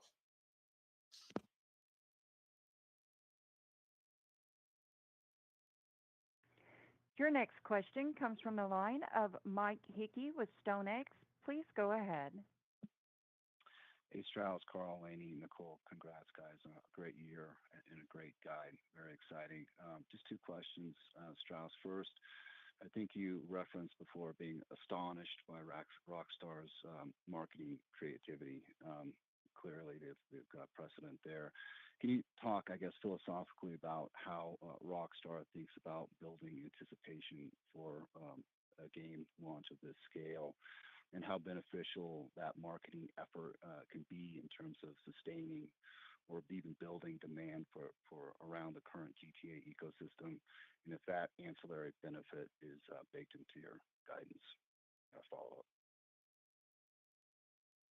Well, look, thanks for the question. I'm obviously not going to go into detail. What we've said about marketing GTA 6 is that marketing will start this summer. And as any information around releases and marketing comes from our labels, and that shouldn't be news to you. That said, do we see in any release, no matter how highly anticipated it is, both the need to market the title and the opportunity in marketing the title? We do. And I was asked about this earlier, and because I absolutely refuse to use a title of ours as an example, I use someone else's. And I said, so there's a new release of Mission Impossible, and it's starring Tom Cruise. Like, we all know what that looks like, and I, for one, am going to see that movie. Like, I'm going to see that movie. But Paramount still spends a whole lot of money to market that, to make sure that people know it's out and it's great and it's worth seeing. And I think that's the story of the entertainment business. So, I don't think there's any situation where one can expect to have a massive hit and not engage heavily in the marketing. Yeah, And, you got to put it out I think there. that will be true for this company across the board. And I think, again, across the board, actually, I think this company does spectacular marketing, and whatever we did last year, we got to do better this year. And whatever we do this year, we got to do better next year. We demand it of ourselves, and frankly, the market demands it of us. Nice. Thanks. On AI, Strauss, not to be redundant, you gave a really thorough answer, but maybe just for clarification, do you feel like at this point you've got broad buy-in from your studio leadership around the use of AI tools, not just in marketing, but in game development? And when you think about these tools over time, I know you're doing a lot in terms of investing in product tools related to AI. Do you think this will allow you and your studio teams to unlock maybe some dormant franchise IP or even new IP that may not have been produced over the last decade plus due to resource constraints? And if that's the case, would you look to build headcount into that opportunity? Thank you. I think that everyone is bought into the possibilities of new technology. And I think there are times when some of my colleagues think I'm too conservative on the topic. I've actually never been accused internally of going too fast or doing crazy stuff. I think I probably err on the side of being a little more conservative. Think about it. The people who are on the front lines of developing here are absolute experts in software, in art, and in video games. And the way they got the job to work at a company like this is because they were on the front lines, and because they were innovating, and they were highly creative, and because they were efficient. So you have to assume that they're going to be the first people to embrace new technology that allows them to do a better job. That said, we're known for making these beautiful handcrafted titles around here. And any technology that we use, I think, will be in the hands of immensely creative people and will take the form of handcrafting. Our art is created in computers. It always has been. But our art is created by human beings using computers. And I believe that will continue to be the case. Thanks, guys. It is. Your next question comes from the line of Brian Pitts with BMO Capital Markets. Please go ahead. Thanks for the questions. I'll try a couple here. Any additional color you can provide on GTA 6 around your framework for the PC release, as well as if the game, has any chance of being cross-platform? Also, any best estimates on when we could see a pre-sale launch for the game? If not, perhaps you could at least provide your best guesstimate of timing on hearing more of these details. Thanks. Yeah, as you know, look, the PC market's a great market, and it's growing for console-type titles, and it's a market we serve avidly. And virtually all of our hit titles end up on all platforms over time. That said, Rockstar Games has announced GTA 6 for console only so far, and we're excited about our November 19th release. It is again. Thank you. Your next question comes from the line of Ron Song with Wolfe Research. Please go ahead. Hey guys, thanks for the question. Just turning back to NBA, I know Laney talked about the fourth quarter, but as we look at fiscal 27 and lapping that 30% RCS growth, I guess, is there anything you can like share, like breakdown on what gives you the line of sight to being able to sustain like the high single digits? I guess I'm really trying to get at like, how you think about the stage of growth for monetization and engagement for the basketball franchise, noting what Carl said about the Stay Tuned comment. Thanks. So we're incredibly proud of NBA 2K's fiscal 2026 record-breaking results, and we're It's coming applying later to successful PC. learnings to our strategy for this year, including within NBA 2K27. And while fiscal 2026 set records, we have a consistent track record of delivering strong, sustainable RCS growth and are confident in doing so in fiscal 2027. So, when VC looks at the game each year, they just do not, sort of rest on their laurels. They continue to make this game bigger and better every year. And we've seen that time and time again.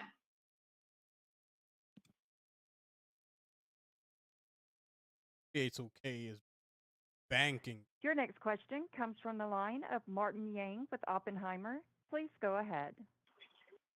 Hi, thank you for taking the question. I have one question on mobile. Zynga has See, meaningful there's a presence lot in of mobile Turkey, questions. Frolic, and Peak. Can you maybe comment on whether those studios have benefited from the local government policy that favors developers that was released this year?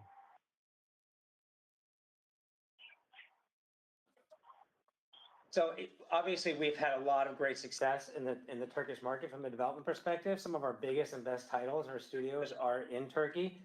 We have a fantastic relationship with our developers there, and we love being in that environment. In terms of sort of the government influence, government opportunities, to the extent that there are opportunities available in any jurisdiction where we operate, we would take advantage of those as much as we possibly can. Local jurisdictions are very important business partners to us, and it's something that we take very seriously because it's an opportunity. It's not only good for us, but it's also good for the local markets. Thanks, Carl. Your next question comes from the line of Omar Dessouky with Bank of America. Please go ahead. E of A. Hey, thanks for taking my question. So Strauss, I was in the audience at a conference you spoke at recently, and you made a couple of comments that really caught my attention. So one comment was that you would price your games to reflect the value that they provide for consumers. And then a second comment was that the retail price of video games has gone down in real terms over the years.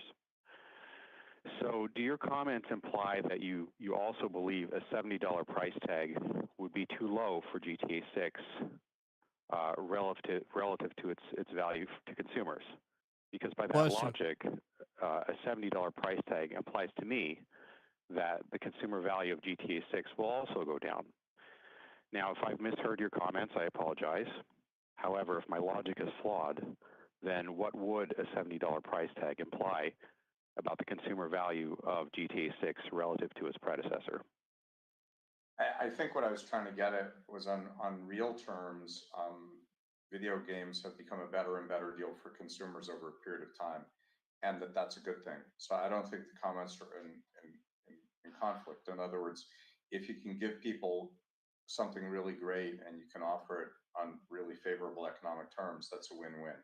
So I was really trying to make the point that even though I think the value has grown materially, certainly a video game, released today is vastly more exciting, compelling, intriguing, and longer-lasting entertainment than it was when I was at Crystal Dynamics in 1993. But in real terms, frontline prices have declined. I was using that as a backdrop to point out that we think that the most important thing is to deliver the best entertainment on earth. And then the second most important thing is to do it on really favorable economic terms. But I didn't mean to guide in any way, how you should think about our upcoming unannounced price on any release. That's a fact. That'll become clear to the market in the fullness of time. Whatever it is, though, we want it to represent enormous value to the consumer. It's gonna be $70. Okay, thanks a lot. I think it's gonna be $70, bro. Your next question comes from the line of Clay Griffin with MoffettNathanson LLC. Please go ahead. Thanks. Good afternoon. You all had such success with, I think you coined the phrase actually, tethered free to play with GTA Online. It helped you sell full game units, and full game unit sales helped onboard people onto GTA Online. I know the industry has changed a lot over the years, but and you haven't announced any pricing or packaging as it relates to this topic. But just curious if there are dynamics, evolutions in the industry that would make that decision different than the decision you so successfully used with GTA 5 and GTA Online, the tethered free-to-play strategy. I think, of course, not having announced any online version for GTA 6, it certainly would be premature to talk about, an upcoming business model for something that we haven't talked about. But I think conceptually, what we pride ourselves on here is being thoughtful and open-minded, and trying to meet consumers where they are and trying to optimize the entertainment for experience for those consumers. And that's what we've been talking about a lot on this call. When it really comes down to it, what does this company think about? 24/7, what do I think about? I think about making sure that this is an enterprise that more so than any other entertainment enterprise on earth focuses on making hit properties that excite and engage consumers. That's what we all think about. Right now, I'm in a room with, our staff, right? They're in this room, we're staff executives, right? I'm with the IR team, the finance team, the operations team, legal team.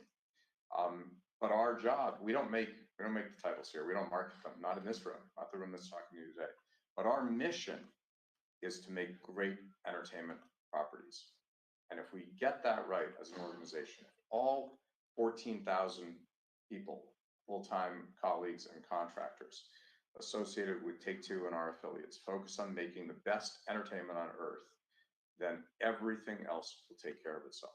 Naturally, we have to be the most thoughtful people, the most aggressive people with regard to marketing and distribution. By the way, legal activities, finance activities, accounting activities, tax activities as well. That's our job. But the mission of the organization is to make great entertainment. And having spent a long time in every entertainment business there is, I can tell you one thing: hits cure all ills. Make great hits over and over and over again, you're gonna have a great enterprise. And we're so proud of everything this company does, and we're so proud of the culture in which we do it. But if we don't get up every day and make hits, none of that matters. So that's our job. That's what we focus on. And frankly, the results that we're talking about today and the guidance that we gave you for tomorrow, Facts. all of that is based on having made hits, having delivered hits, and an expectation that Facts. we are going That's to what it's all pursue, an about. expectation that we're going to continue doing just that at a higher and higher level.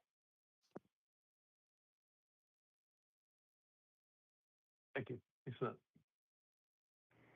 Your next question comes from the line That's what of it's all Drew about right Crum with there. B. Riley Securities. Please go ahead. Okay, thanks. Hey, guys, good afternoon. So This guy looking at has your net bookings his head guidance, how, in the if right in any way, direction. is potential cannibalization from GTA 6 influencing your view or range of outcomes you see for fiscal 27? Thanks. Look, cannibalization doesn't really apply to the entertainment business. In the entertainment business, you compete against everything. You compete against your competitors. You compete against yourselves. You compete against nothing. The choice to do nothing. Facts. So if you're in the grocery business, like everyone needs to eat, so you're competing with the grocery store next door. But with regard to entertainment, if there's something that you want in the market and then there's something else that you want, you'll try to buy both.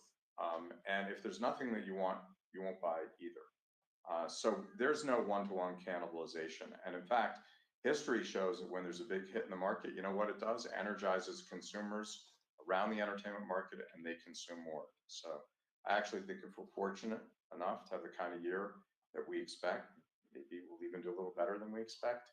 That's not just going to be good for Take-Two and our labels. It's going to be good for the industry as a whole. This guy knows how to run a business. This is how you run a business right here. Okay? That You don't get concludes our better than this. question and answer session. I will now turn the call back to Strauss Zelnick for closing remarks. I've spoken an awful lot today, and as you pointed out, I've been at a bunch of conferences lately too, so maybe no one needs to hear any more than me, more from me. I would like to say this though. We delivered great results that we talked about today, and we set a guidance that reflects great results going forward. All of that comes from our colleagues around the world. So I want to take a minute to express this management team's enormous gratitude and my personal gratitude to our creative teams, our marketing teams, and our distribution teams, and our finance teams and our operations teams all over the world, in more than 100 offices around the world, if I'm not mistaken, who work incredibly hard in an incredibly dedicated way to support our collective mission. All of this is because of their work. I get to organize the victory lap. So thank you to our team. And then I'd like to take a moment also to thank our shareholders and everyone who supports us and the people who attended this call. It's always nice to have a good news call, and we're really happy to share it with you all.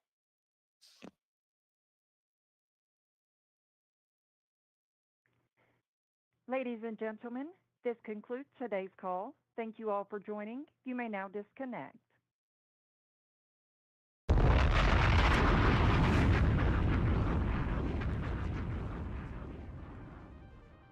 And that, ladies and gentlemen, is how you do it, people.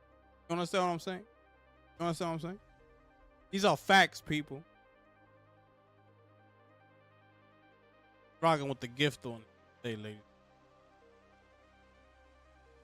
Strauss Zelnick should be the primary example for, as in particularly the entertainment business, the video game business. All the companies should be looking at this man, trying to pick his brain, trying to see how they think, how this company thinks, how they move, how they create value for their property. You understand? Like, this is how you get shit done. He said it best right there. At the end of the day, if we don't make hits, none of this matters. Exactly what I told you about Xbox. Remember that. I always come back to the hits, to the games. When Asha Sharma came back, what did I say in the video? It's still in the video. He's talking great. Pinpoints at all the problems that they have on Xbox. Lets everybody know what the plan is. Who they're bringing new to their team. You know, listening to the people. Trying to get back to that Xbox, the core. What made Xbox what it was. What did I say? Everything sounds great. But if they don't focus on the games, none of that shit is gonna matter. Those were my exact words. In games, he puts it as hits, right? Which is the same thing. We don't create hits, none of this matters. The same thing, right? None of the shit matters. And that goes to every other company. Whether it be anybody, Ubisoft, PlayStation, you know, Larian, fucking anybody who are here to create hits for people to enjoy. That's why when you see small little games, like I said earlier, like Subnautica and all these type of games, it's because people are enjoying them. They find something in them that they enjoy it, and it goes on and sells billions of copies. When you try to force it, like Jim Ryan did, and try to create 12 live service games, no matter what it, yeah, bring that out, yes, yes, yes. You're forcing it. That means you're only thinking about the money. You're not thinking about the fun factor. Just because you see those type of games being played a lot, so now you want to create your own and not trying to do something special and something out of the ordinary that's not already out there. When I talk about Xbox and I say, yo, where are your fucking hits at, bro? Cannot just be Halo, Gears, and Forza. It cannot be just those three. You bought ZeniMax, bought Activision Blizzard. The amount of IPs that you have under your belt is ridiculous at this point. And that's why I keep asking, where are them hits that get people excited, that get people, you know, an adrenaline rush, like something? No, they got Avowed, same old RPG. They got fucking Fable coming, same old RPG. They got and the other games that they got under their belt. And that's the problem.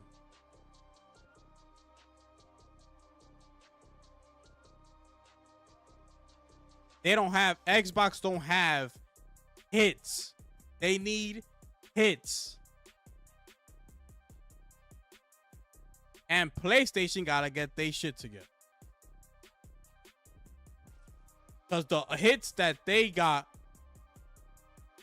with that amount of consoles being out there, with that type of fan base that PlayStation fans claim that they are, them sales gotta be hitting better.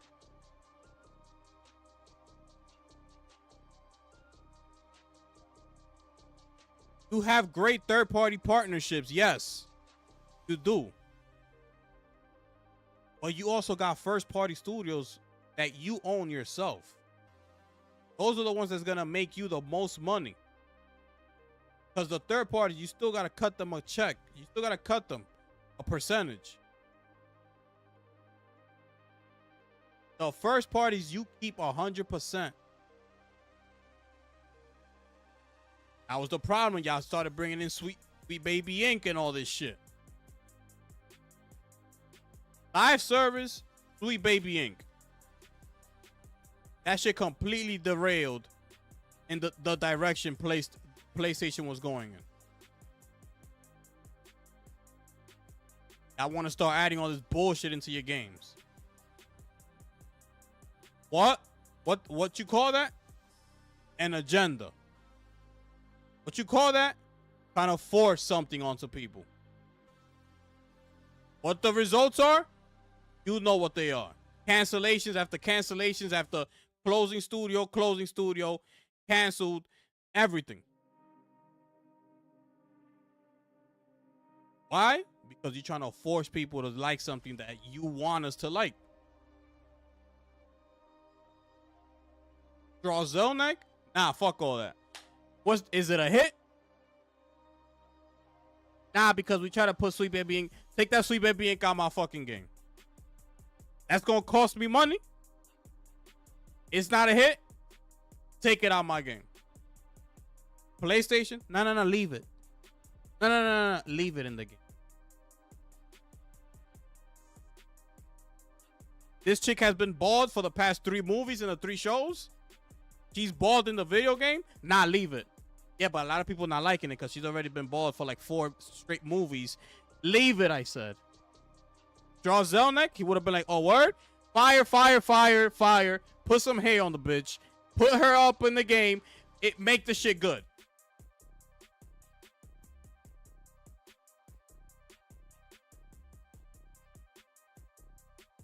Yo, there's levels to that shit, bro. You know what I'm saying? There's levels. Larian Studios with Baldur's Gate. There's levels to this.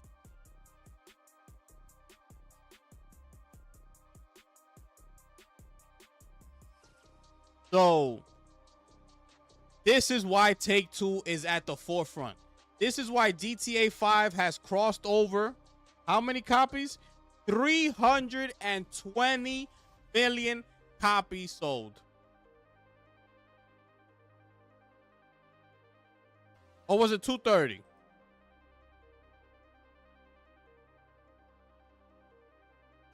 Wait. Or was it 230? Am I looking at? Yeah, it's right here. No. Yeah, it's 230. Minecraft is at 350. GTA 5 has sold over 230 million copies.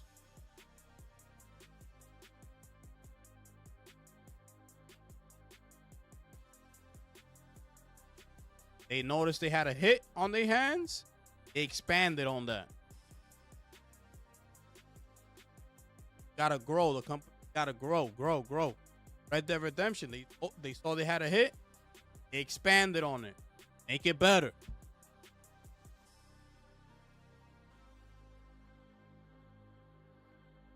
The way they look at the pricing, like he said with Mafia: The Old Country. Yo, this is a linear game. It's a great experience. Put it at $50. Everybody want to be the AAA studio. Yo, $70. They need to make great games, bro.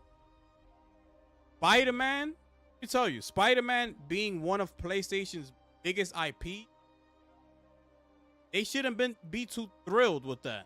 Because at the end of the day, they got to split that with Disney, with Marvel. That's not their own intellectual property. So as great as it is, it's still not theirs. So they got to split that. You understand that Wolverine for PlayStation, I don't know if y'all know this, for Wolverine, for PlayStation to break even with the development of Wolverine. That means to break even, Wolverine has to sell 5 million copies.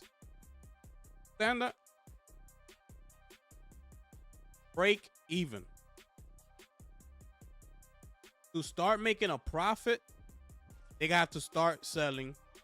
They start from 5 million and 1. After the 5 million, that first copy sold, that's when they're going to start making profit. You know that?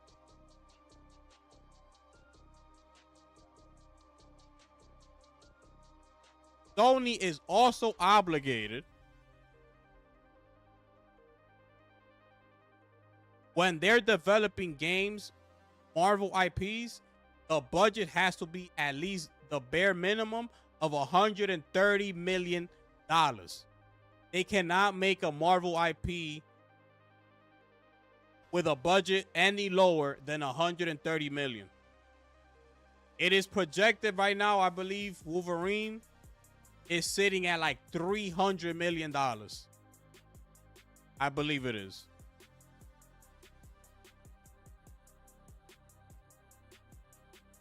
Okay.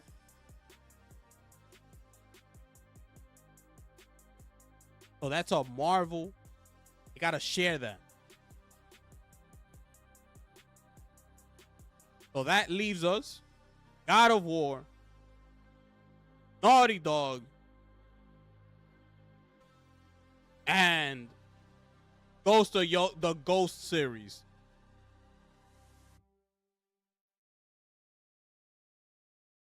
See what I'm saying?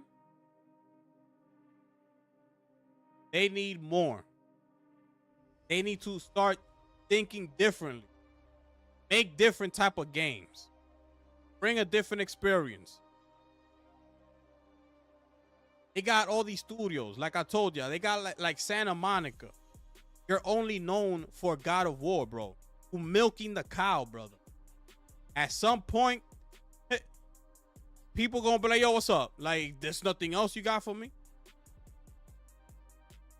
You see, Naughty Dog tries shit new.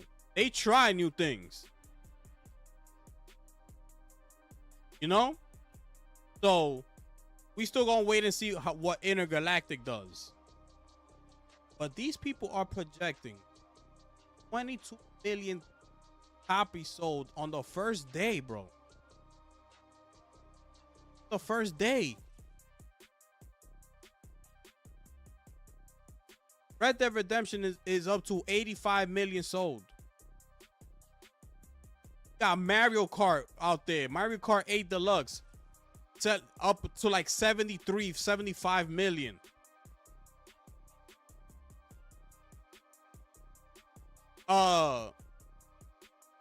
Breath of the Wild is up there with like 35. No, more than that. No, Breath of the Wild for like 35 million. One game. Tears of the Kingdom, another 35 plus million. One game. Animal Crossing, another 28 plus million. One game. Not a franchise. Not a franchise together. One game.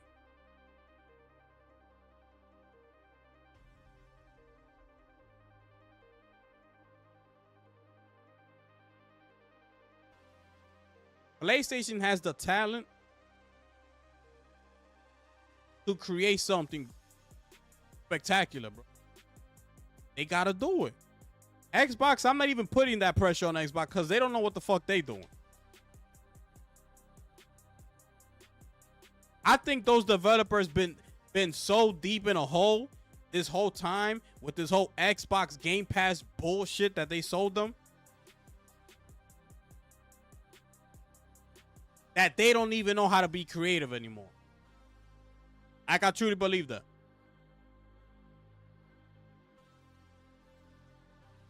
They've been so deep in this hole that I don't think Xbox, the developers that are under the Xbox umbrella, I don't think they know how to be creative anymore. They've been on Game Pass this whole time. They don't see their game sell. I told y'all this already. They don't get to enjoy the fruits of their labor. Yo, we created a smash. We sold 5 million copies. Let's go do it again. They don't do that. They've been on Game Pass. So that's what I was telling y'all with Asha Sharma. Yeah, she's saying everything great, but where your games at? Where the hits? Where they at?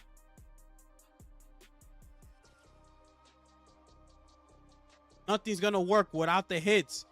This is why we are here. It's for the video game. None of your content creators online, Xbox content creators, are gonna help you. Nobody listens to them anyway. Motherfuckers be having 130 people in their live chats and shit and watching their videos. Nobody cares about that. That's not gonna sell your game. There's nothing that an Xbox content creator could tell me that's gonna make me purchase a game.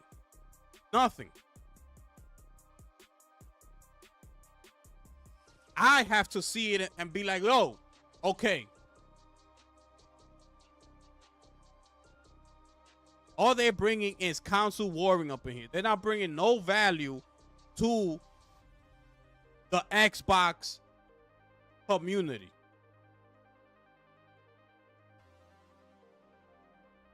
Why? Because they say a lot of fake shit.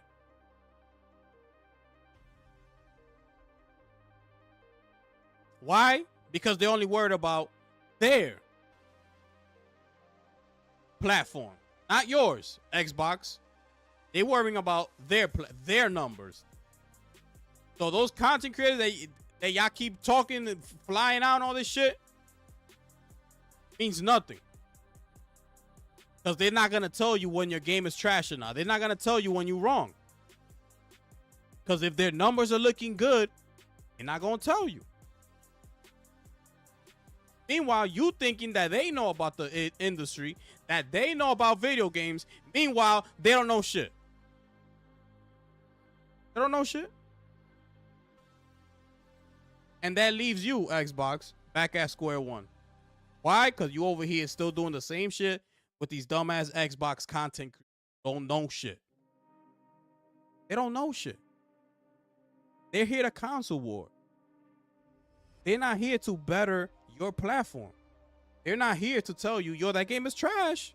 That shit ain't gonna make it. And to think these people got direct connections with Aaron Greenberg and them. Direct. That they can tell them, yo, Aaron, I'm going to be straight up. That shit is trash, my man. That shit is trash. No. Yo, that shit. Yo, Aaron. That's my dog right there. Yo, I'm going to see you at Summer Game Fest. Bet, my brother. What y'all got coming? Fable? Yo, that shit is trash. Fable? That shit is trash. Nobody worrying about that. Nobody worrying about that.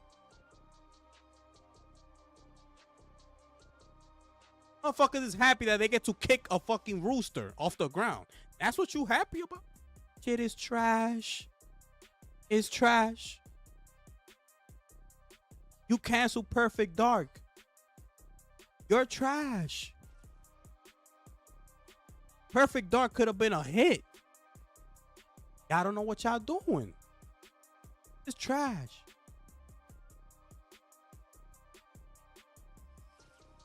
But your content creators ain't gonna tell you that. They over here trying to hype up Fable and shit. Another RPG. Avowed. Another RPG. And the list goes on and on. It's another slow pace. Fallout. Or another RPG. It's another slow pace. Gotta read. Where's the excitement? Like Strauss Zelnick said, where's your hits? Because that's what sells. Your hits. So no matter what hardware you come out with, time and time again, it ain't gonna matter. Because you got no hits attached to it. You got fucking Fable attached to it. That shit ain't gonna sell shit. You trying to sell me a Helix with Fable. It don't match. It don't match. The hype levels don't match. You gotta come with something better.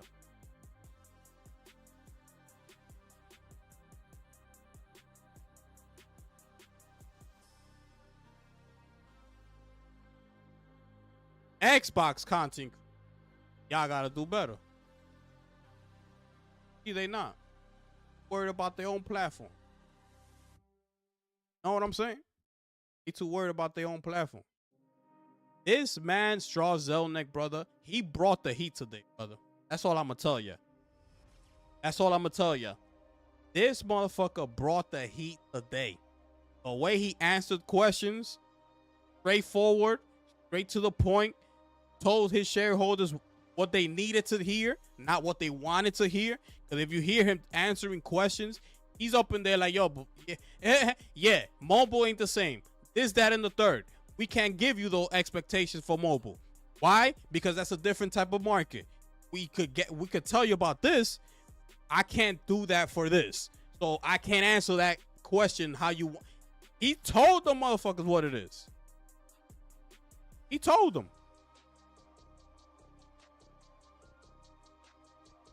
Why? Because he knows that he got people in place that create the hits. NBA 2K, hit. Whether you like it or not.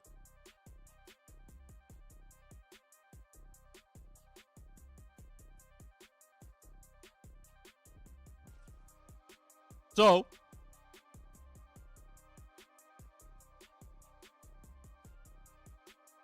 great earnings call here today. These guys are seeing incredible numbers.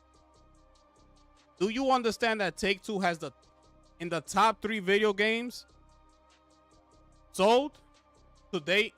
Take-Two has 2 spots. GTA 5, Red Dead Redemption 2. The number 1 spot goes to Minecraft, which Microsoft bought. Microsoft didn't make Minecraft. They bought their way there. They bought that.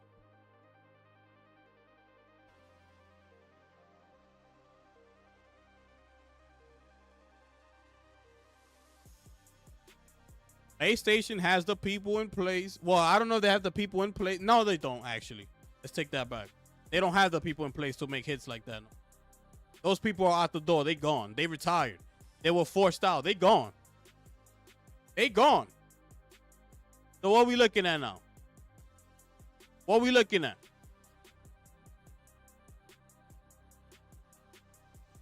We got Neil Druckmann. He's the best in the one of the best in the business, but he too busy running his own shit and trying to bring an agenda to his shit.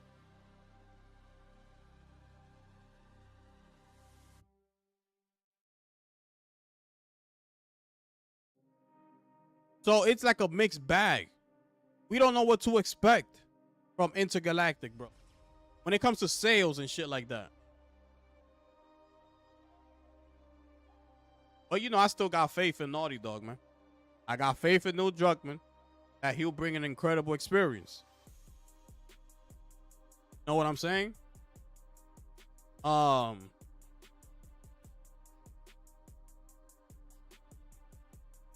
yeah, man.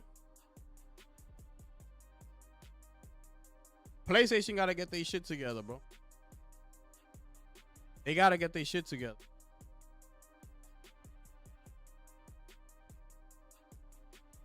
They do great with third parties.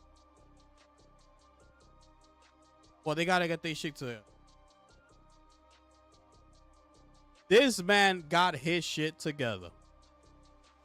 Strauss Zelnick got his shit together.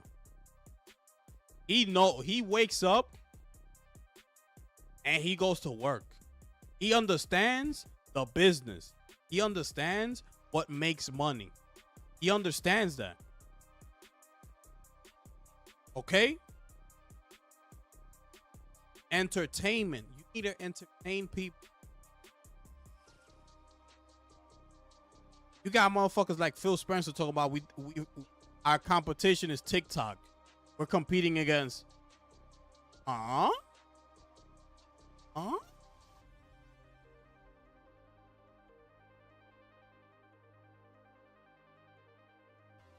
told y'all this before.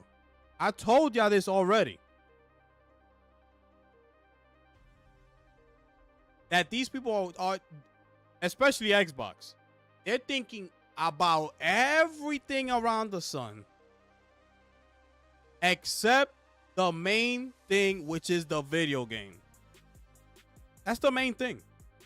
Are these people over here throwing you this, Game Pass, Phil Spencer, you know, well, at the time, like Sarah Bond, now it's Asha Sharma, Matt Booty.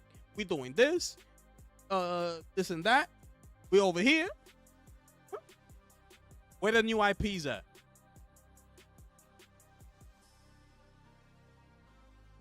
Where your fast-paced video game? Where your shit? Where your exciting IPs at?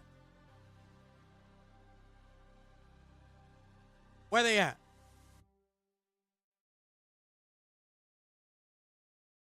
So, great earnings call here today. Any last questions, comments, concerns, man? Let me know, man.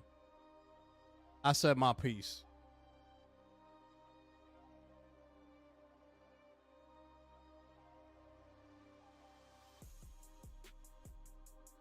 Incredible stuff.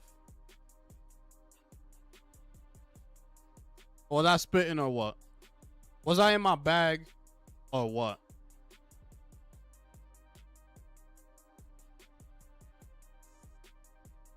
Was I in my bag or what? My goodness.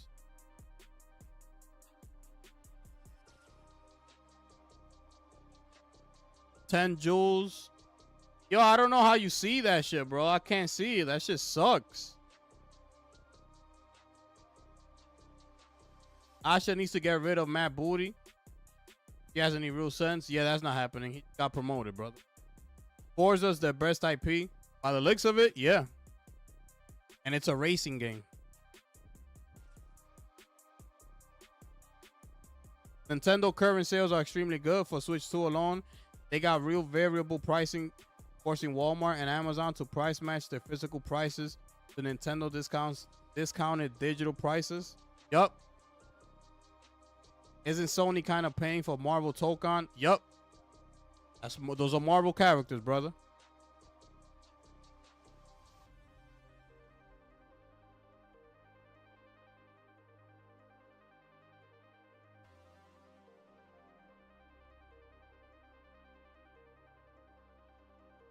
We ain't get a new game since 2018 from Rockstar. They better not listen to him. What do you? They got two. What are you talking about? Dumb shits is still going. That's why. They've given you GTA Online and they've given you Red Dead Online. Dumb shits is still going.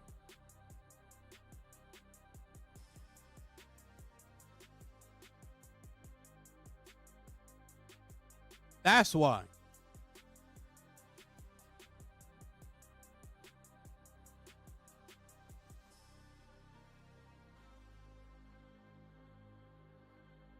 Yeah, they gotta pay for. I don't know how those games work, like those racing games, but yes, I'm pretty sure they have to. I don't know how much money, but yes, you're using name brand cars. They gotta pay them. That's why GTA doesn't do that. Why? So they don't have to go and spend money on that. A fictional world. That's why when you see the car in GTA and it looks like a Range Rover, you know that's a Range Rover with a different branding. With a different branding. That's it. Therefore, you don't gotta pay Land Rover.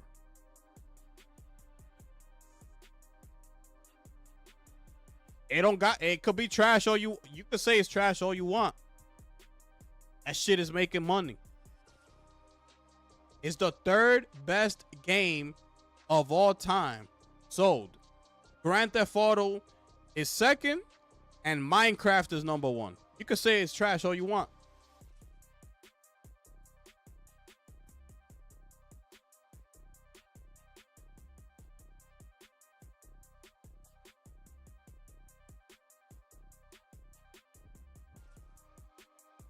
Why does Forza look way better than Halo? That's a problem. It does. It is a problem.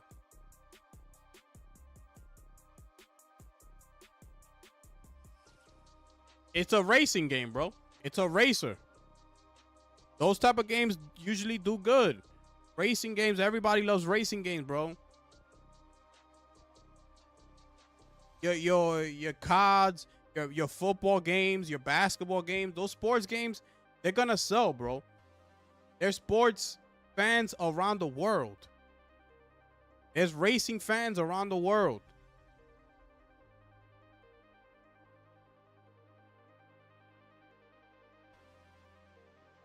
It's always a fun time to just put your racing wheel on the table or get yourself a real chair like to race, or even pick up the controller and do a couple races. It's for the thrill of it. It's for, the fun factor. Them shit's always gonna do good. And it's the same with sports games. It's the same thing.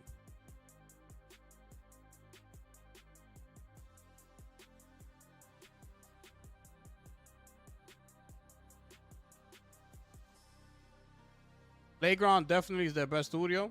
I don't have high hopes for Fable based on what we have seen. Me either. I'm not into that game anyway. I've never was. You think PlayStation needs to bring back an arcade racer as an exclusive? Yes, they need to start. They gotta think outside the box. They have to hit different angles. They can't just keep trying to do the same thing. They gotta try to hit different avenues and make it fun, make it entertaining. Anything that they do, they have to try to be thinking, is this form of entertainment like good? That should be number one on their list. But yeah, they got to try to hit all avenues, bro. They have a lot of studios. They have a lot of IPs under their belt. Like, do something, bro. There's plenty of ways you can go. Right? Look, right now, Ubisoft, right? Ubisoft is not... By the way, they recorded a $1.3 billion loss. Okay? I don't know if you knew that. Ubisoft. They messing up all over the place. Ghost Recon. They're turning it into a first-person, Ready or Not style of game. Ready or Not is like very slow pace, like a SWAT team. You gotta signal people, go here, go there, do this. It's very tactical. It's like, go here. That's what Ghost Recon is gonna be. It's no longer gonna be, like an espionage, like a, like a little action game. Third person. It's not gonna be that. That means that lane is wide open for the taking. Ubisoft dropped the ball on that. That shit is Ghost Recon, as we know it, is done. Who's gonna take that spot? You could create a great game. Somebody gotta take that spot. PlayStation has the IP to do it. Will they do it? Or are they still trying to get fair games off the ground?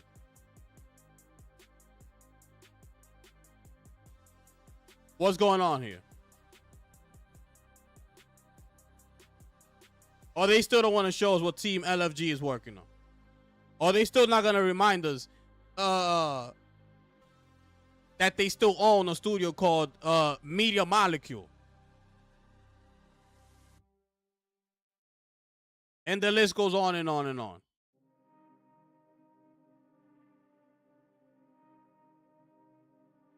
This generation has been bad, bro.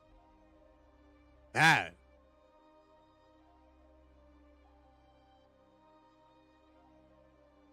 So,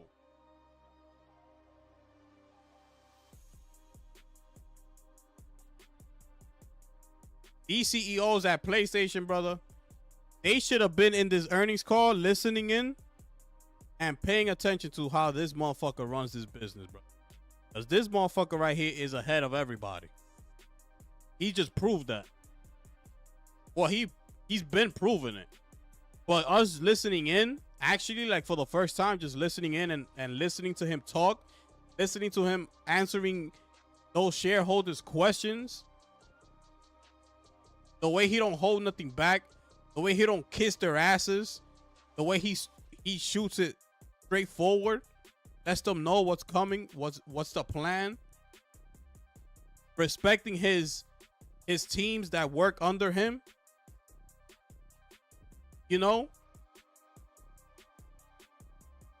a couple of them wanted to know the plans for GTA 6, the marketing and all that shit. He respected Rockstar. He's like, yo, I'm not giving away that information. We gonna have to wait. I told y'all summertime it is. We got things coming. He didn't say, oh, well, this, I can tell you a little. No, ain't none of that. You gonna have to wait, shareholder. Sorry.